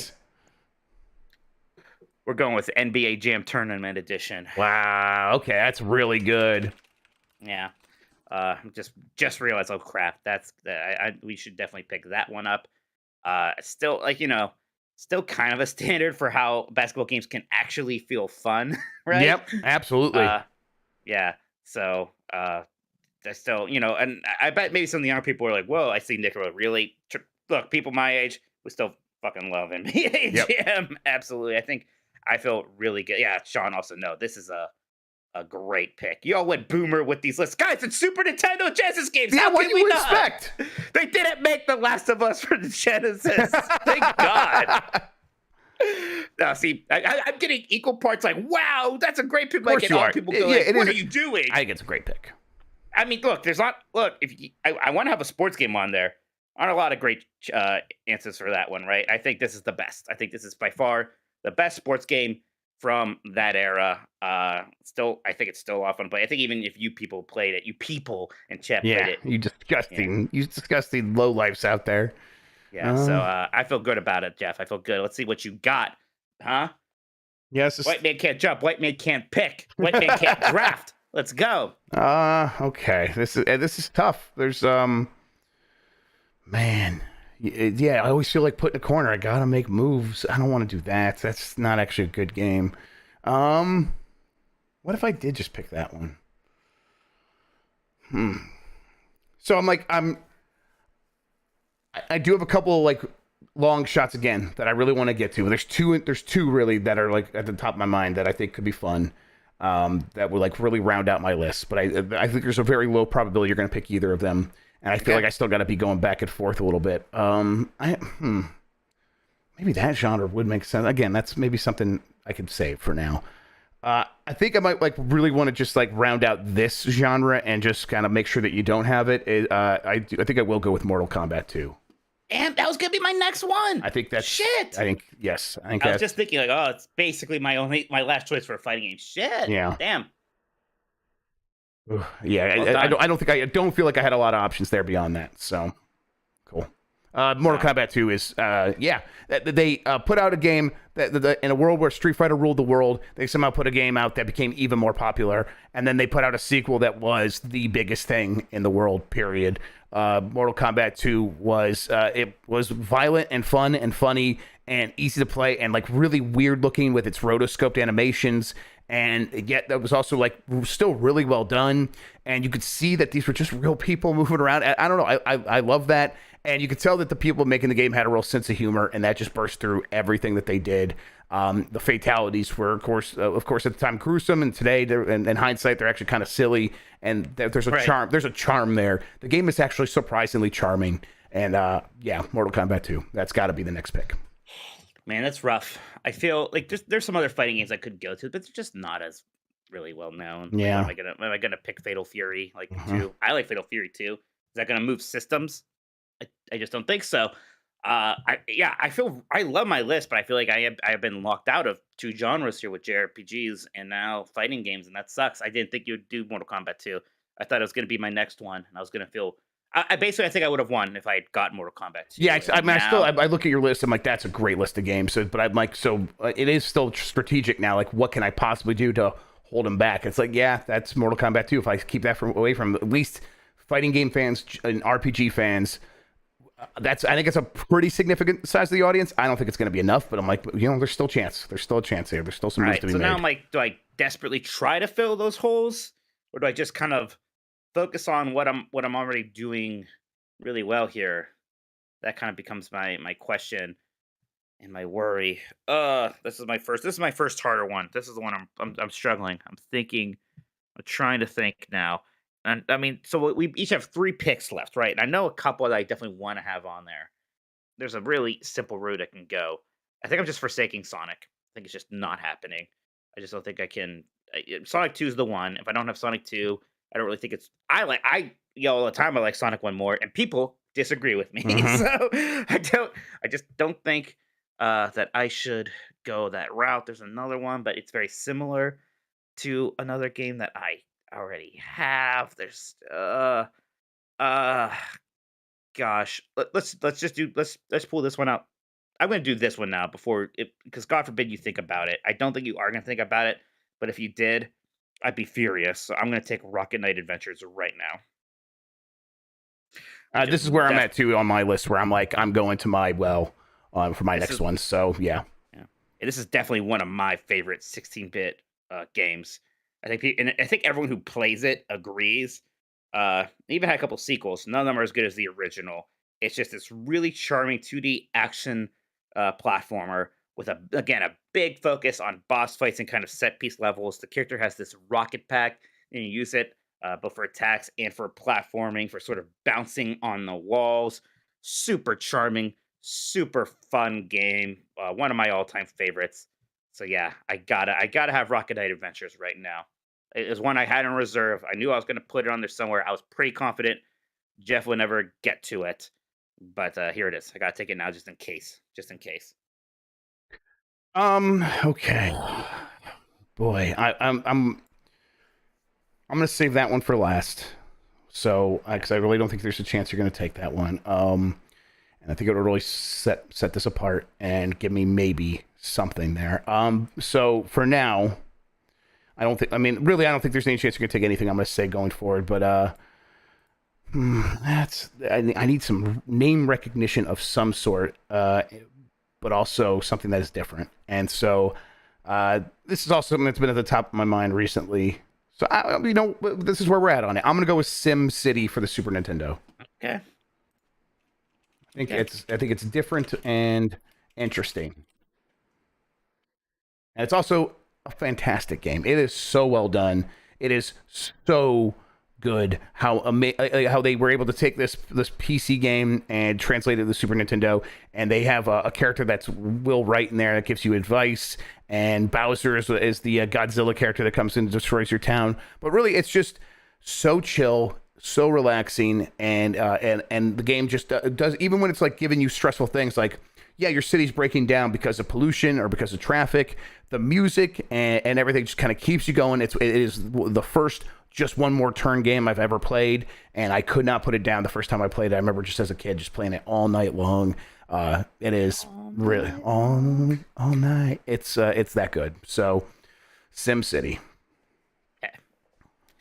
I'll pull this trigger now and get Donkey Kong Country 2, Diddy Kong's Quest, which is the better one. It is. I think it plays better.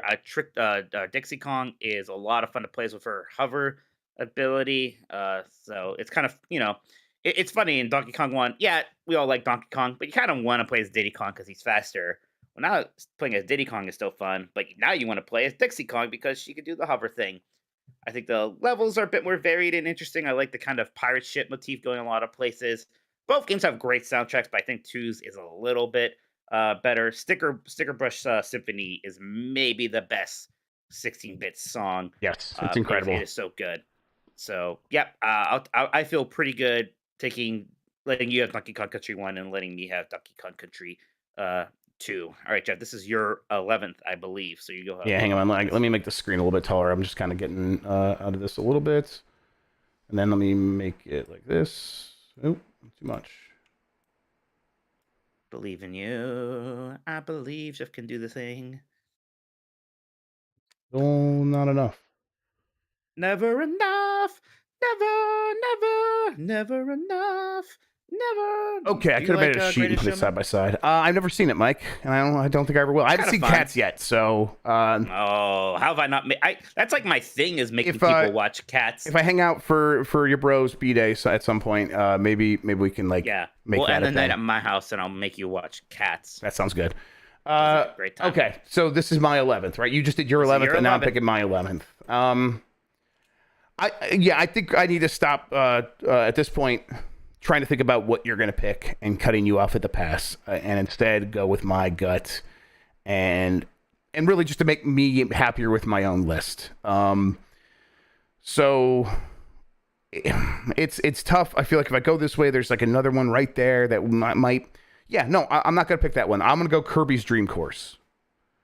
Because I think that game is such a weird I forgot about Kirby. out there. Yeah, that's the problem now, as I've reminded you about Kirby. Kirby's Dream Course is a golf game where you play as Kirby, and you have incredible courses. And what sets it apart is, as Kirby runs into enemies, he gets their powers. So if you run into an ice block guy during the shot, you now have that power. So if like you ran into the ice guy and now there's a body of water in front of you, you can activate the ice power. It freezes the water and you slide right across and right into the hole. And if that sounds satisfying, it's because it is. It is so amazingly well made. It's such a great idea. It's on Super Nintendo, Nintendo Switch Online right now, and you should be playing it. Honestly, I'm disappointed if you're not playing it right this second. Man, I wish I had more picks now. So I thought I knew what I was going to do with my last one. I thought I was going to finally desperately try to plug in my JRPG hole, even though I wasn't super excited about what I was going to pick for that. But now you reminded me of Kirby, and tangentially you reminded me about the puzzle genre. I was like looking at the puzzle genre, and I had one in mind, and I just don't know. I just don't know if it's going to move the needle. But it's the 12th pick. Totally, At yeah. this point, I think I just have to accept that my JRPG selection sucks. It just does. You won that one. I can't do anything about that in fighting games. But I think I can take... Puzzle game is rough, because I think there's not a great consensus what the best one is. But I think it's Tetris Attack. Okay, So I interesting. think I'm going to take Tetris Attack. I think it probably is the best one, especially if you have two players. But yeah, I guess the other one... Yeah. The other one being Dr. Robotnik's Mean Bean Machine, Puyo Puyo. Right, exactly. It's either going to go Puyo Puyo or here. And I like the Puyo Puyo games, but I like the Panel to Pawn even better. Panel to Pawn is so much fun. I love Pokemon Puzzle League. It's actually great. And this is that. Basically just a little bit earlier. So I think I like this more than actually regular Tetris. It has nothing to do with Tetris. It was just a name thing, sure. But Panel to Pawn is super fun, super satisfying. I think if I needed a puzzle game, this is the one to get. So yeah, Tetris Attack is going. I feel pretty good having that there, rounding out my list, filling in a gap on a genre that I can. Yeah, it's a really good move. Yep. And I feel like I can't. The best I would do if I were to pick a puzzle game now is negate your puzzle game, and maybe it's a wash, or maybe people lean towards Tetris Attack. So like, I think I'm gonna stick with what my original plan was, and go. Wacky, and I'm gonna say Mario Paint. Okay, so now your system has to come bundled with a mouse. Yeah, nothing wrong with that. Mario Paint's an incredible creative suite that was like if you put Adobe Creative Cloud into a bucket of LSD and you took it out, and also Miyamoto was there and the entire time screaming, "Make it fun, make it fun." It's a really cool thing. And I think the effect that it had on people who did play it is profound and lasts to this day, to the point where when I hear the cover of Toto's Africa in Mario Paint tones, I get excited. I don't know about some people, but I get excited. I think Mario Paint is a fun pick here. I don't think it's going to be enough to go against many of the awesome games on your list, but I think I feel happier having Mario Paint on here than I would with almost any other game, I think. So, yes. All right, that's 12 games each, Jeff. Why don't you read them out loud for our audio listeners? And yes, so Super Grubby Entertainment System has Link to the Past, Chrono Trigger, Final Fantasy VI, Super Mario RPG, Street Fighter II Turbo, Donkey Kong Country, Sonic the Hedgehog 2, Star Fox, Mortal Kombat 2, Sim City, Kirby's Dream Course, and Mario Paint. Then over on the Mega Mikey Drive, you can get Super Metroid, Super Mario World, Yoshi's Island, Mega Man X, Streets of Rage 2, Gunstar Heroes, Super Mario Kart, Castlevania Bloodlines, NBA Jam Tournament Edition, Rocket Knight Adventures, Donkey Kong Country 2, Diddy's Kong Quest, and Tetris Attack. Now, I think for the vote, do we want the answer for who won tonight, or should we have it run and I want tonight. If you're right. listening, you're a podcast producer, get in there. Yes. Okay. So I'm gonna go ahead. I'm gonna put it in there right now. It's gonna take a second, everybody. So Chat, you can start saying all the games are mad at us for not picking. yeah, tell us. Yes, honestly, chat. Now's your chance. NHL '94 is one I definitely considered. I was thinking it's the next best sports game probably once you can't get NBA Jam. I can close the poll manually. Thank you, Sean. Okay, what we're gonna do then is we're gonna take a quick break, and when we come back, we will have the answer to who won. There you go. That was a lot of fun. Oop, wrong thing. Yeah, that was yes, we'll do that with all the systems. It's a good one because it works for audio too really well. Yes. Okay. Oh fuck! I forgot about Earthbound. Damn it, I was looking at Earthbound the entire time. And I'm like, I wonder if he thinks that it's not going to play. I should have got Earthbound on there. I put it on my board of like looking. I'm like, that's there. I mean, but I can't pick out. I definitely can't go with another one of those. I should have as much as I like Rocket Knight Adventures, Earthbound would have been a better pick for me there. Yeah. Choose the one that has you guys are Earthbound crazy. F-Zero. No one's excited about the original F-Zero. Podcast producers. I could just do it right here in podcast producers, right? I mean, actually, I like F-Zero. Turtles in Time would have been good. Do it over here. Let's see. You can run a Twitter poll too, Jeff, for the people. We can not make it the official one, but I think You mean a chat poll? Yeah, just for okay. Yeah, chat poll just for to see what they say. I thought about Secret of Mana, and I was like, I don't really like Secret of Mana. It's such a weird part of it is knowing how that game kind of got mismatched from being a CD game into just normal, and then I can feel it when I play it in some weird way. Like just this F-Zero. I mean, look, I like F-Zero, but I mean, I don't know. I feel like there's just other things. It's Stunt Race FX. Harvest Moon might have been good, but again, everyone's favorite Harvest Moons are not the original. Everyone likes 64, Friends of Mineral Town, It's a Wonderful Life, and then Stardew Valley, basically.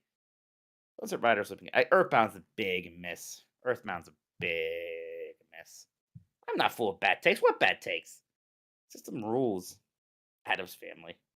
Bad Sean, how would I takes. go about ending it manually? Would I just go into the thing and hit something after it's live? I got Gunstar Heroes, Eric. I almost did Super Punch Out as well, but I just don't think. Whenever I bring it up, What are you posting the? I'm going to post them podcast producers. Okay. So all you need is the poll ID number. You'll type /close poll and then the poll ID number. Okay. Close it. All right, and I can find the poll ID number somewhere, I'm sure. It's gonna say once it goes tell you. once it goes live, it has. All right, I think this is right. I've got anonymous as true. Options like bar specify a F-Zero. value for time. Right. Okay, so I just put in a time for now. F-Zero doesn't even have 2 players. That's just not going to roll. Oh, there we go. You guys are telling me if you can only have 10 Super Nintendo games ever, F-Zero would be one of them. I like F-Zero, but you're telling me that F-Zero is one of the 10 best Super Nintendo games? No. It's just absolute insanity that you think Super Mario Kart holds up but not F-Zero. That's just incredibly. Super Mario Kart's 2 weird. players for one thing, and actually has game modes. I mean, yeah. I thought about Shining Force 2. I thought about my 12. I'll tell you this when we get back online. But yeah, you guys are crazy. Super Mario Kart is so fun. All Stars. I mean, All Stars may have been questionable. It would have been questionable. I think we would have had to have a conversation about it and probably would have said no. See, you can see the ID there. Okay. Where'd you post this? Podcast producers? I did post in podcast producers. Rondo of Blood. That might have been interesting if Rondo of Blood, TurboGrafx 16 CD game would have counted. Rondo of Blood might have been a fun choice. All right, podcast producers will start voting right now. We'll remind you here as we come back. Would it be? Yeah, what's up? Would it be cool if next time you do this, you go you get to choose from you get categories you had to pick one RPG. You got to pick. I think it was fun the way it was. Okay. I think that what we can do is maybe come up with a list of features. I think I said this before that we could choose from. So for This probably wouldn't work for the 64 32-bit generation, but like the one after that, it'd be like, oh, do you want to have Xbox Live? Do you want to have DVD compatibility? Things like that. That could be fun. Maybe. I don't know. I really liked it the way it was, but Well, that would I'm just be also- added on top. Okay. But because the way it was is pretty good. No, Yeah. if Mikey likes it the way it is, but the conversation is likes over. it. Damn it. Something's Well, wrong well, because he knows he's let's see gonna what win. Fox said. Hey, we'll see what the podcast producers say. We'll see All what right, they let's bring it back. We can we can talk a little bit about like how we're feeling, and then we'll close the poll. Everyone, you're gonna have at least probably about 3 minutes, maybe 5. We'll say. see. And you're gonna run the poll for chat just for this. Oh yeah, let me do that first. Let me get that set up first.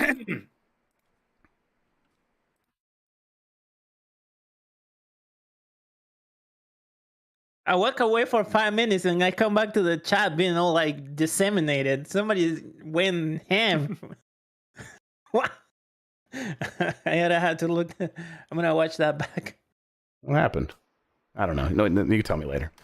Yeah, no, it I'll looks tell you normal to me. later. I don't know. All right, here we go. Nothing bad. Nothing bad. It was just suggestions. That's all it was. We were just Oh, doing okay, cool. suggestions. That's it. Okay, cool. Yeah, Okay. it's just a lot of people are writing chat. Oh, okay, makes sense. Okay. Okay. Thumbs up. Get the 100, please. Thank you. Yeah, hit the thumbs up, please, and thank you everybody who's been watching tonight. I had a lot of fun doing that. Yeah, son. Oh, Thunder. Oh, Thunder. Okay. Okay, and you know what? Bring And next week, maybe if you guys want, well, we'll figure it out. Well, I'll put it in the podcast producers after this episode. Okay, let's bring it back. Mikey, we have people voting in the Discord right now. We also have a chat poll open in the YouTube as the unofficial poll, but the official poll that's going to decide the winner is from our podcast producers. They're voting right now. That's our demographic that we are trying to play to. That's like part of who we're thinking about when we're putting these out, although I find that very difficult. So I mostly just went with what I thought would make a good console based on what was just available. making the best console I can. I got furious. Like Chad immediately pointed out, I could have went for Earthbound. I'm just not an Earthbound guy. But that's not what matters. I should have picked up Earthbound to plug my JRPG hole. I was thinking, oh, maybe I'll plug it with Phantasy Star 4, which just would not have been good enough. So I feel bad forgetting about Earthbound. Somebody's pointing out Thunder Force 4. If I wanted a shmup, and maybe I did want a shmup, that would have been a pretty good pick. People are saying F-Zero, and F-Zero's the big one. F-Zero. Yeah, I considered it, but I don't know. When you got Super Mario, F-Zero probably would have helped me, but I'm also pretty happy with my list at this point. There's I'm trying to see like what other people were suggest. Tiny Toons Adventures, Dominic Freza. I really did think about that. I like that game a Me lot. too. I but love it's that like, game, but I just don't know if it would have played mostly with our audience. I don't know. Right. In terms of like license, I was thinking about Aladdin, obviously for Genesis, which I was pretty confident Jeff would never pick, so maybe I could take it at the end there. Mike, When I got to the end, I needed other things. Shinobi missing also hurt Eric, but I already had so many good Genesis action games. thanks, Sean, for posting that list. Mike, okay, so in the YouTube poll, it is 40% you, 60% me right now. Do you want? Here's what I'll do to counteract this one. Because our Discord poll, it could be the same thing where it's good people like to make you mad. What if I also? I don't know. What if I blindly post both lists to Twitter and have people vote on there on which one they'd want, and we just put console A, console B? I don't want to be like, oh, people are doing that. But I was feeling pretty good. Here's the reason I say that. I would choose your console, Mike. I would choose yours. Yeah, I think me and Jeff are both like, yeah. I will say, guys, that if you do that, I'm actually over it. Like, don't do that, please. Just actually pick the best one. I think when I do look at it, let's talk about it. We're back in the episode. Legend is a Link to the Past, Chrono Trigger, Final Fantasy VI, Super Mario RPG, Street Fighter 2, Donkey Kong Country, Sonic the Hedgehog 2, Star Fox, Mortal Kombat 2, SimCity, and Kirby's Dream Course. There are going to be a lot of people who want those games. There really will be. So I mean, you definitely have the JRPG market corner, and I think that matters. I think it's a lot of people are going to look at that and be like, yeah, that's what I think about when I think about 16-bit games. Now, me personally, I'm like, I need Super Metroid and Super Mario World. Yoshi's Island? I can't live without those. That's crazy. Street Fighter 2. Look, if you think Jeff's is better, that's fine. Sean likes Jeff's better. Sean, you were invisibly in chat like that's a stupid pick for like half of Jeff's games. Yeah, but I did see Sean say. No, I saw Sean say he's building a console for Sean. He said that at one point. I'm like, I think just because of JRPG. Well, Sean is famously weird about Super Metroid. I don't know. If I can't win this one, I just don't think I could ever win it. I don't know. I thought if I had gotten Earthbound, if I had gotten Chrono Trigger, I think I would have easily ran away with it. Yes, definitely. Sean said about me, no, you literally when maybe it was the delay, Sean, I guess. Then what were you upset about on mine? It made sense when I thought you were upset about Mario Paint. He's Mario which was Kart. a He's weird definitely choice. Mario Kart is one he thinks was a bad one. Mario, that's so weird to me that like I could pick Super Mario Kart. People are like, oh, that's questionable. It's Super Mario Kart. How do I have to justify that? See, now I'm doing it. I'm getting mad, which is why people don't vote for me. And I shouldn't. But oh my God. Are you kidding me? Like Final Fantasy VI is huge, right? Yeah, Like, but that version of it sucks. That's a bad version of Yeah, but, Final like, Fantasy VI now. No one actually wants to play the original version of Final Fantasy III. There's no way. yeah, but I don't think people are thinking about it that deeply, right? Like that's the thing. So I mean, all right, I'm going to end the Discord poll. We'll see what happened. You guys have one last chance right now. I see one more vote in there. I'll end it right away. Otherwise, I'll end it in like 10 seconds. All right, I got the poll ID. I could just go /time poll or close poll. Is that what it is? Sean, just type it for me. Yeah, I don't know. I don't remember. Oh, I see it. Never mind. I see it. Close poll. There it is. And then poll ID. Okay. Here we go. No more votes are allowed, and the result is now displayed in the poll. Okay. So let's go check it out. 59% voted for Super Grubby Entertainment System.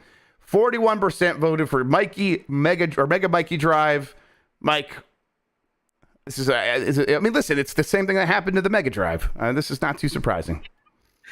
Did I just have too many Genesis games and we have this weird Nintendo alliance? Is that what it is? Like, because like no one is saying, wow, Mike got Streets of Rage 2 and Gunstar Heroes. What a big pickup, which to my mind it is. But I guess our audience does not care. Yeah, It's basically the same in chat. It's 61% for Grubby Entertainment System and 39 for Mega Drive. I'm going to put up a blind poll on Twitter, and we'll talk about that next week. I just don't believe it.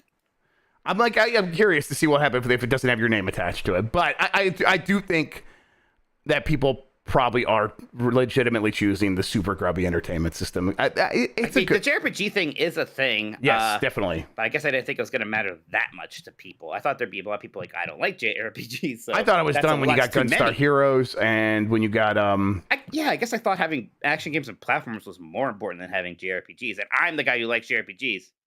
Yeah, even Jeff likes my system better. Yeah, I do. All right, no one's played. Like Rocket Knight Adventure is definitely one of the best games on your list, but a lot of people have played it. I'm just gonna post it. I gotta like know what's gonna happen with this Twitter poll, so I'm gonna do that now. While I do that, like I think it'll be fun to see the blind thing. Yes. Yeah, guys. Don't vote on the Twitter poll if you're in here. We want to see the blind results. Yeah, let's see here. I think. Never mind, Jeff. I hate this feature. This sucks. For everybody. I think. Oh man, let's see. Can I do this? Console A. I guess I'll just type it out, but that's fine. Mike, what have you been playing? So I actually started playing Theater Rhythm last night because it's like, all right, let's see how this is. I played these games before, they were good. There's the 3DS one, then there was the mobile version. Actually, it was kind of like touchscreen heavy, at least from what I remember. Right, it was kind of just like a worse version of Elite Beat Agents, but the Final Fantasy songs, so that was good. A little annoying with the RPG elements, blah blah blah. This is definitely the best version. This is much more fun to play. Somehow just remapping everything to buttons makes it work much better.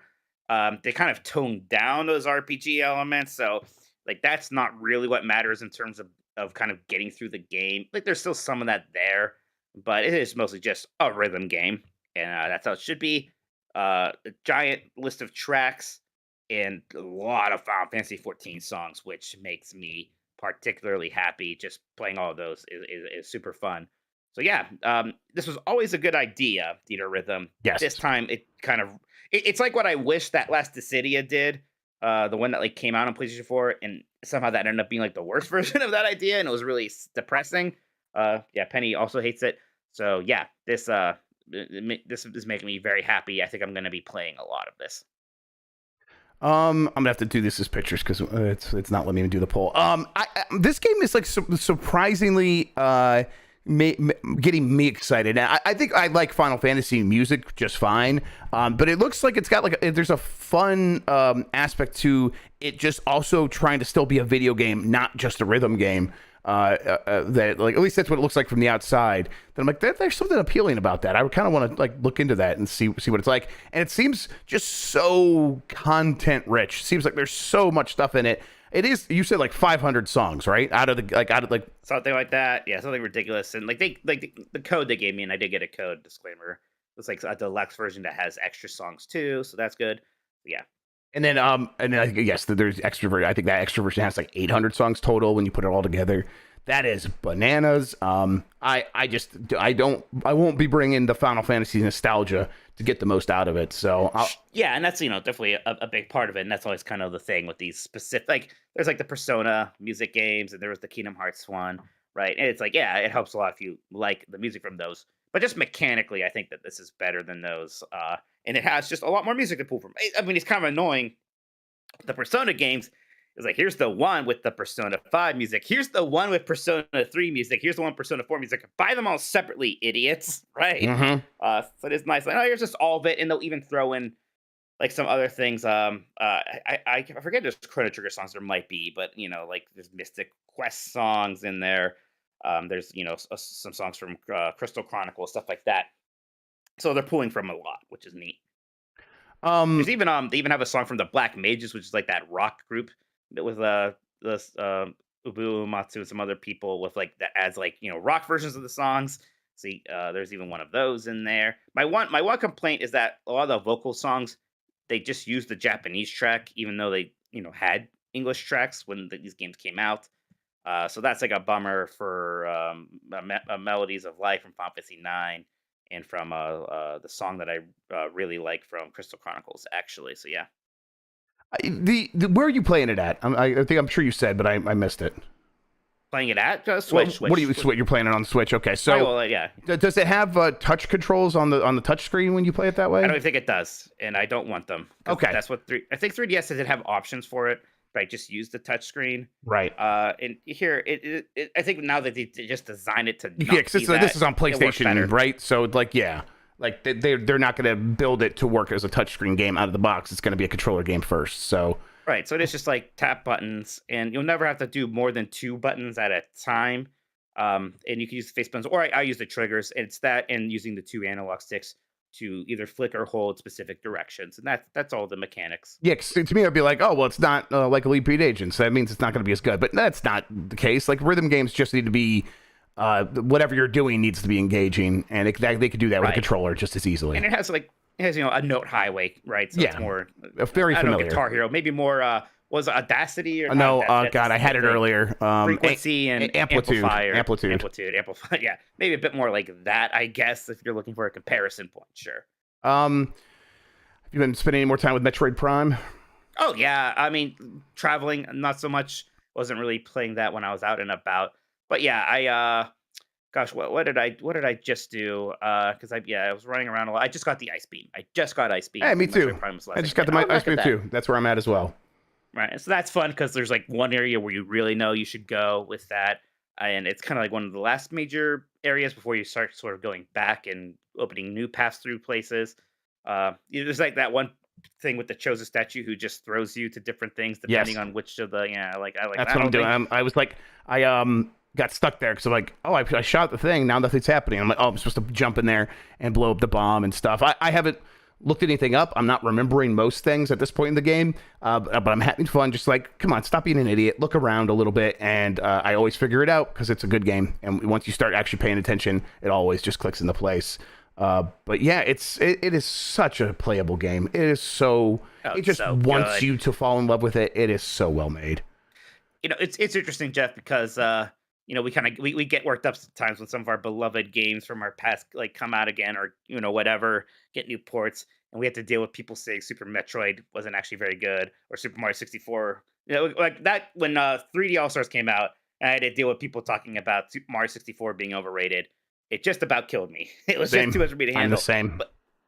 But it's great with this because I'm sure it's out there somewhere, right? I'm sure there's some people who don't like it, but I haven't seen away, everyone's just like either I love this game then and it's even better now, or I'm playing for the first time and it is actually that good, and it's just very nice to see that. Yes, it is.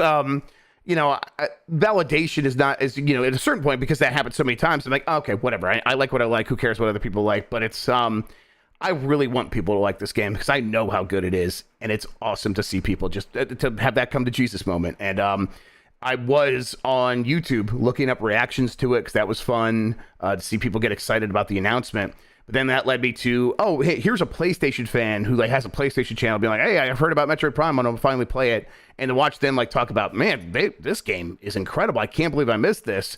It's like, yeah, that rules. It's so cool to see this game finally really, really get its flowers. It obviously has. It was Game of the Year in a bunch of places when it came out, of course. But that was a pretty closed and small conversation when you think back about it. Games media was not that big back then, especially online where it was getting most of the attention. So in the GameCube just didn't sell that much. And of course it was on the Wii, sold a lot better, but people do not think about the Metroid Prime trilogy when they're thinking about the Wii for the most part. I mean, software sales for the Wii were never as strong as you would expect for that system, because exactly. a lot of people had Wiis, but a lot of people just were playing Wii Sports. Yep, the Switch is still going to be the first Nintendo console that sells 1 billion pieces of software. And the Wii should have been, but it just people didn't buy software for the Wii the way they are buying it for the Switch. So most people still had missed out on Metroid Prime, and now it's one of the biggest games of the year for one of the biggest consoles of all time. And all of the talk around it is about how much it has held up and how much of how futuristic it was for coming out as a 2002 game. Yeah, so Bucket just said apparently it came out the same year as Vice City, and he said it lost out on Game of the Year, wins to Vice City. In my mind, I recall Prime still winning plenty of Game of the Years. But yes, the interesting point here is, compare this to that remaster that Vice City got as part of the trilogy recently. Ooh.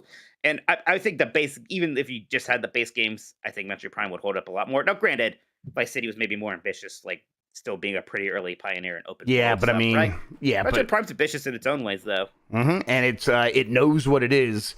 And it's such this honed precision weapon of entertainment and exploration. Precision weapons. Yeah, it's precision tools for family jewels. Yeah. Yeah, Jeff, we're obsessed. We're obsessed with a Metroid game selling over 3 million, maybe even 5 million. Could this be it? Or at $40, I'm sure as fuck. That was the knock so. against Dread, right? That was the knock against Dread. People Right. said, "Well, it was too expensive because it's a 2D game," which annoyed us. But maybe there's truth to it. So, and I think this is the thing that a lot of people do prefer 3D games these days. I mean, even you prefer 3D Mario games. I think a lot of the conversation around these things has shifted to be like, there is that freedom and immersion of 3D is actually what I come to gaming for these days. And I think Metroid Prime still delivers that better than just about any game. But it's going to do that better than obviously Dread, which is this 2D excellent game.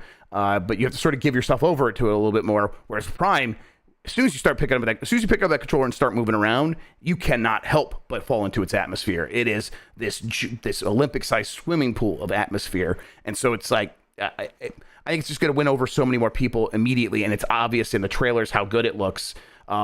That I think it has a chance of probably doing 3 million. Yeah, can it do more than that? I'm hesitant to get my hopes up too much, but let's see. We'll probably get one.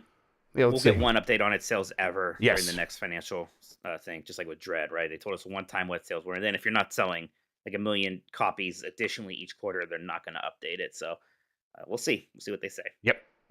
I can't wait. I hope it does great. But this has got to be the highest point in the history of Metroid. Other than maybe it's the original game coming out when it did very well across a lot of markets. Except for when Prime and Fusion came out on the same day, right? Yeah, but I mean, those did come out on the same day, but I think a lot of people played Prime. I think most people missed Fusion, and Fusion didn't sell 3 million copies, right? And Dread did. And so we got Dread and now this, and we have Prime 4 on the horizon. We're talking a lot about Metroid, and when in the grand scheme of things, it's not the biggest Nintendo franchise. I just really would love it to get up into that next echelon of being like, sure, there is Animal Crossing and Pokemon and Mario and Zelda, and then Fire Emblem, and then right there should be Metroid, and I think it could do that now going forward. Well, I know you've been playing Wild Hearts, Jeff, and even hearing other people talk about how they like it, I'm still like, I don't think I want this game. Yeah, I mean, I don't blame. There's a lot of games right now, so you kind of, I do that all the time. It's honestly part of what I did with Hogwarts Legacy. Like, I was like I was almost kind of glad, like, oh, there's this reason not to play it. I'm like, cool, I'm happy to ignore another game because there's all these other things to play. So it's like, I do that sometimes where it's like, yeah, even when people start talking positively, you really got to go to lengths to convince me. Now, maybe if I have a code for you, maybe would you play it? I already had a code. Okay, shit. It's time, Jeff. It's time. It is. Yeah, it comes down to it. Absolutely. Yeah, I mean, maybe I should, and maybe I'll wait till it's optimized a bit more. Yes. One thing that's maybe throwing me off is, people are like, oh, there's like Fortnite building in it. And I'm like, didn't we like Fortnite better when they got rid of the building? Definitely, we did. Yes, right? I'm like in the middle of this. I'm like, why is this fun? Like, I don't get it. But it's like what it is you are in these battles, and in Monster Hunter, you'd be like, man, I just all I can do is just prepare and hope for the best, because I don't have a lot of other options here other than to wait for my opportunity to attack. And what the building does here is, and the building is really, you're just building like cubes early on. Like, I'm just building these cubes, and you can build 3 cubes, and if you run up them and jump off the top, you can do this awesome mega, like basically a Randy Savage elbow drop is what it feels like. Sure. And it feels great, and that's really cool. But if you build 2 stacks of 3 adjacent to one another, they will put up a wall. And then if the big pig enemy runs into the wall, he flies up in the air like a cartoon character and lands, and then you can just whack him and do a ton of damage. And what you're doing is you're using the building to create new opportunities to attack. And having those options in battle is just fun, especially because it does feel really nice. And spamming build is pretty much always just going to automatically put 3 and 3 right next to each other, so you could just go ahead and have that wall. And so it's easy to do. And you usually do it in a desperate circumstance or when you do see an opportunity. And it's like, oh, yeah, this is just another way to express myself in combat in a game that has pretty good feeling combat. And so I pretty much, sped through those first couple of enemies. And that's part of it, is like, it doesn't feel quite as hard as Monster Hunter, but I think that's by design as well. So yeah, I'm really enjoying myself. And I think we're going to play it during UPF tomorrow. So I'm looking forward to that. It seems like it'll be a good time. The one thing that does kind of sound good about it to me is the idea of maybe not having as many subsystems in between the hunts to worry about. Yeah. Like definitely in Rise, limited that. This whole thing where you can go to like the island where like all of your pets live, and you can like send them on submarines, and like it's you have to do it because it gets you all these crafting materials. And I think it's really fucking annoying to have to do that constantly and have to micromanage that. I just want to go out and fight monsters, actually. Yep, and that's they definitely know that here. I think there is still some prep, but there's just not as many systems as Monster Hunter. There just isn't, and I'm at a point where when I see that in Monster Hunter, I would love to be the person that has mastered all these things. I don't think that's ever going to happen. I know that the one way that people say to do that is there's a million great YouTubers that have explained all this stuff. And I'm like, I don't have I want to be playing the game, guys. I don't have the time to be watching YouTube videos to teach me how to play the game, even though I think it's cool that there's games out there that cater to the people who like sort of learning something and carrying it into a game. Yeah, it's like fighting game mentality. Yes, sure. that's awesome. And I would never want to take that away from Monster Hunter fans. I'm just glad that I've got this Omega Force game that is catering to me slightly. And I haven't tried the multiplayer, but we'll see how that goes tomorrow. I really hope that the performance does get a patch. That is an issue. You've been playing anything else, Mike? Gosh, not really. Like I said, when I was traveling, wasn't really playing a whole lot. It something I can't talk about for a little bit there, but eventually you guys will find out what that trip was for. Yeah, I was really trying to make time for a bunch of games. There's this Shadows of Doubt demo as part of Steam Next Fest, and it's going to be over tonight. And I don't think I'm going to get a chance to actually play it. But it's that voxel detective game that people are really into, and I'm like, man, that sounds very much like a Jeffy game. And then I have a list of stuff that I was trying to check out. I want to play more Pizza Tower. I want to play a Super 56 demo, which is like a weird WarioWare style game that's on Steam. Rhythm Storm is that one that got posted on Twitter that looks like Geometry Wars, but it's a Vampire Survivors clone. I'm like, that sounds great. And like Your Only Move is Hustle. I'm going to go back to that. So there's all these things I want to be playing, but I'm kind of telling myself I'm going to give myself permission to finish Metroid Prime because I'm enjoying it so much. Then I'm going to go back to Fire Emblem Engage, and we'll have a couple other things that we're juggling. Yeah, right now, it's probably going to be Wild Hearts. I mean, I was right in the middle of like the first time there was like 2 battles right in the row for the story in Mhm. Fire Emblem Engage when I stopped to play Metroid, and now I'm playing Theater Rhythm. I still like. I would love to play Minish Cap again. I still have to go beat Hi-Fi Rush, and I'm not letting myself buy Dead Space until I beat Hi-Fi Rush. So I'm glad Monday's a holiday because I think I'm gonna hopefully just use that to really, really catch up with some games. Hopefully the whole weekend actually. Yeah, I don't know if I got have a Monday lot off. of I need stuff to to look play. into that. And it'd be interesting to I'd be see. shocked. Usually have more days off than I do. Yeah, I mean, I'll look into that. I'll ask work, but yeah, Like a Dragonition is coming out, and I don't know if I think I've heard good things. So Okay. Gosh. Yeah. just no- ah. and that it's not a small game either. So No, that's the thing. It's like, man, I like to play that, but yeah. that's a whole thing. That's a Yeah. whole thing. All right. Well, considering we have so many games to play, we should probably get back to it. You Let's. have to run that Twitter poll still to see if Yes, I it's gonna take a minute. 'Cause there's too many games to like list it as text, and if you run pictures, you can't have a poll connected to it. So I need to figure out the logistics of it. But I'll do that. Okay, so yeah, I'll have that going. We'll talk about that next episode. We'll open up next episode talking about that. But I will run that because I'm interested to see. Yeah. Oh, you know what? Super chats. Before I forget, there are a couple more. And I did finish the YouTube poll. If you want to like update that, not to like rub it in or anything, but Yeah, guys. So yeah, Grubby Entertainment System, Super Grubby Entertainment System, 61%.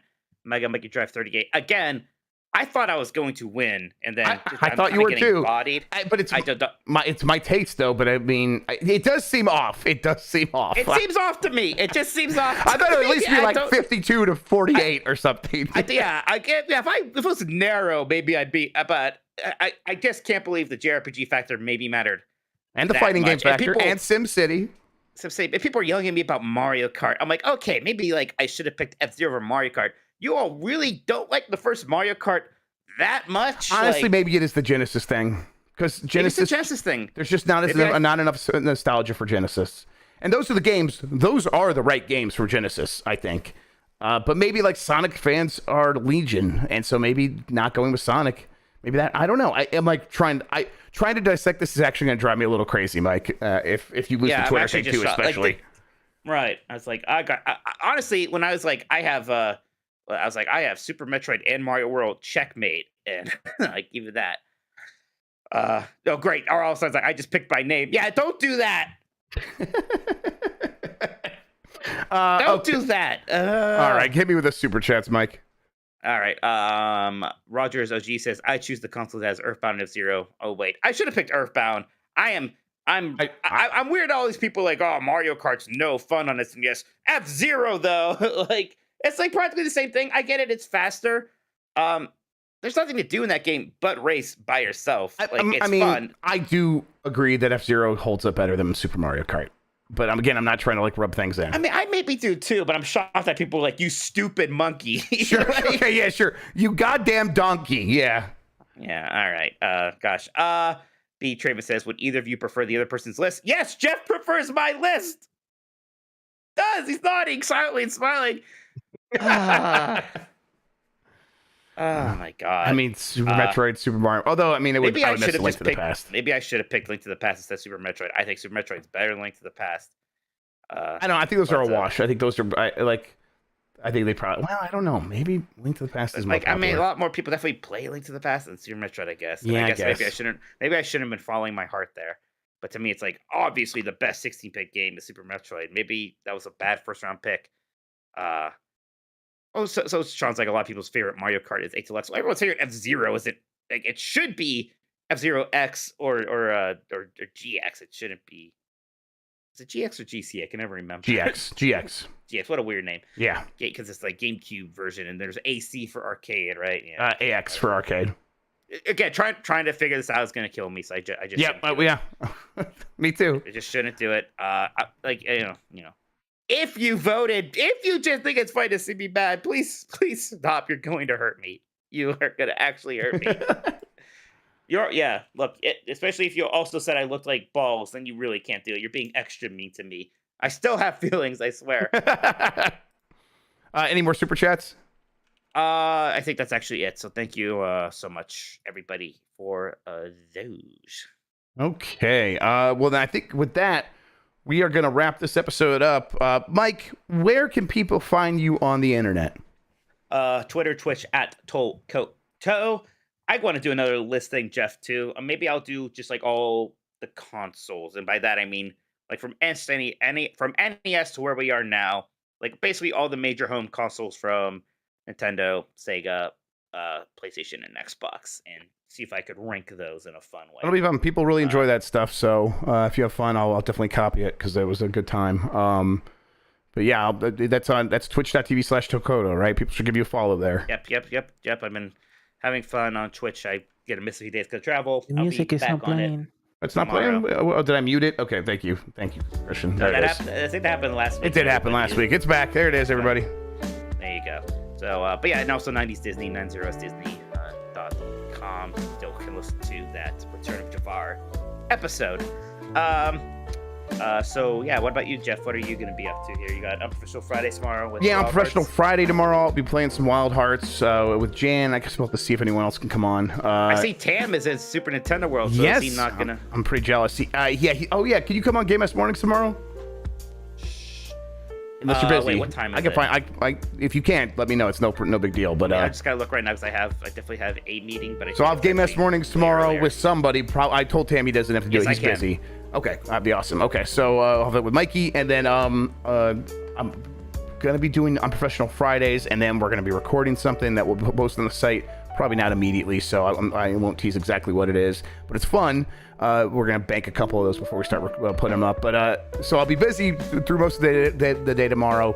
But I think I'm gonna stream some tomorrow night again. I had fun last Friday. I think we'll do it again this Friday. Yeah, I think I'll stream. I think I like because especially when you and Dan Friday nights. I think I'll stream earlier on Friday, and then once you guys come on, kind of pass it to you. Yeah, that's cool. That's fun. I was also like Saturday nights. Fewer people are streaming. So I'm like I should probably pick up Saturday nights, but Friday nights are a lot of fun. So Nights are fun. yeah, exactly. For watching. See you, everybody. Have a good one. Bye.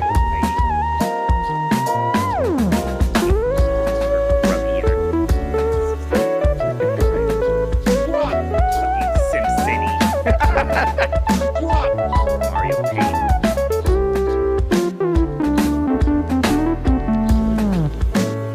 Big Mac right in my mouth, please.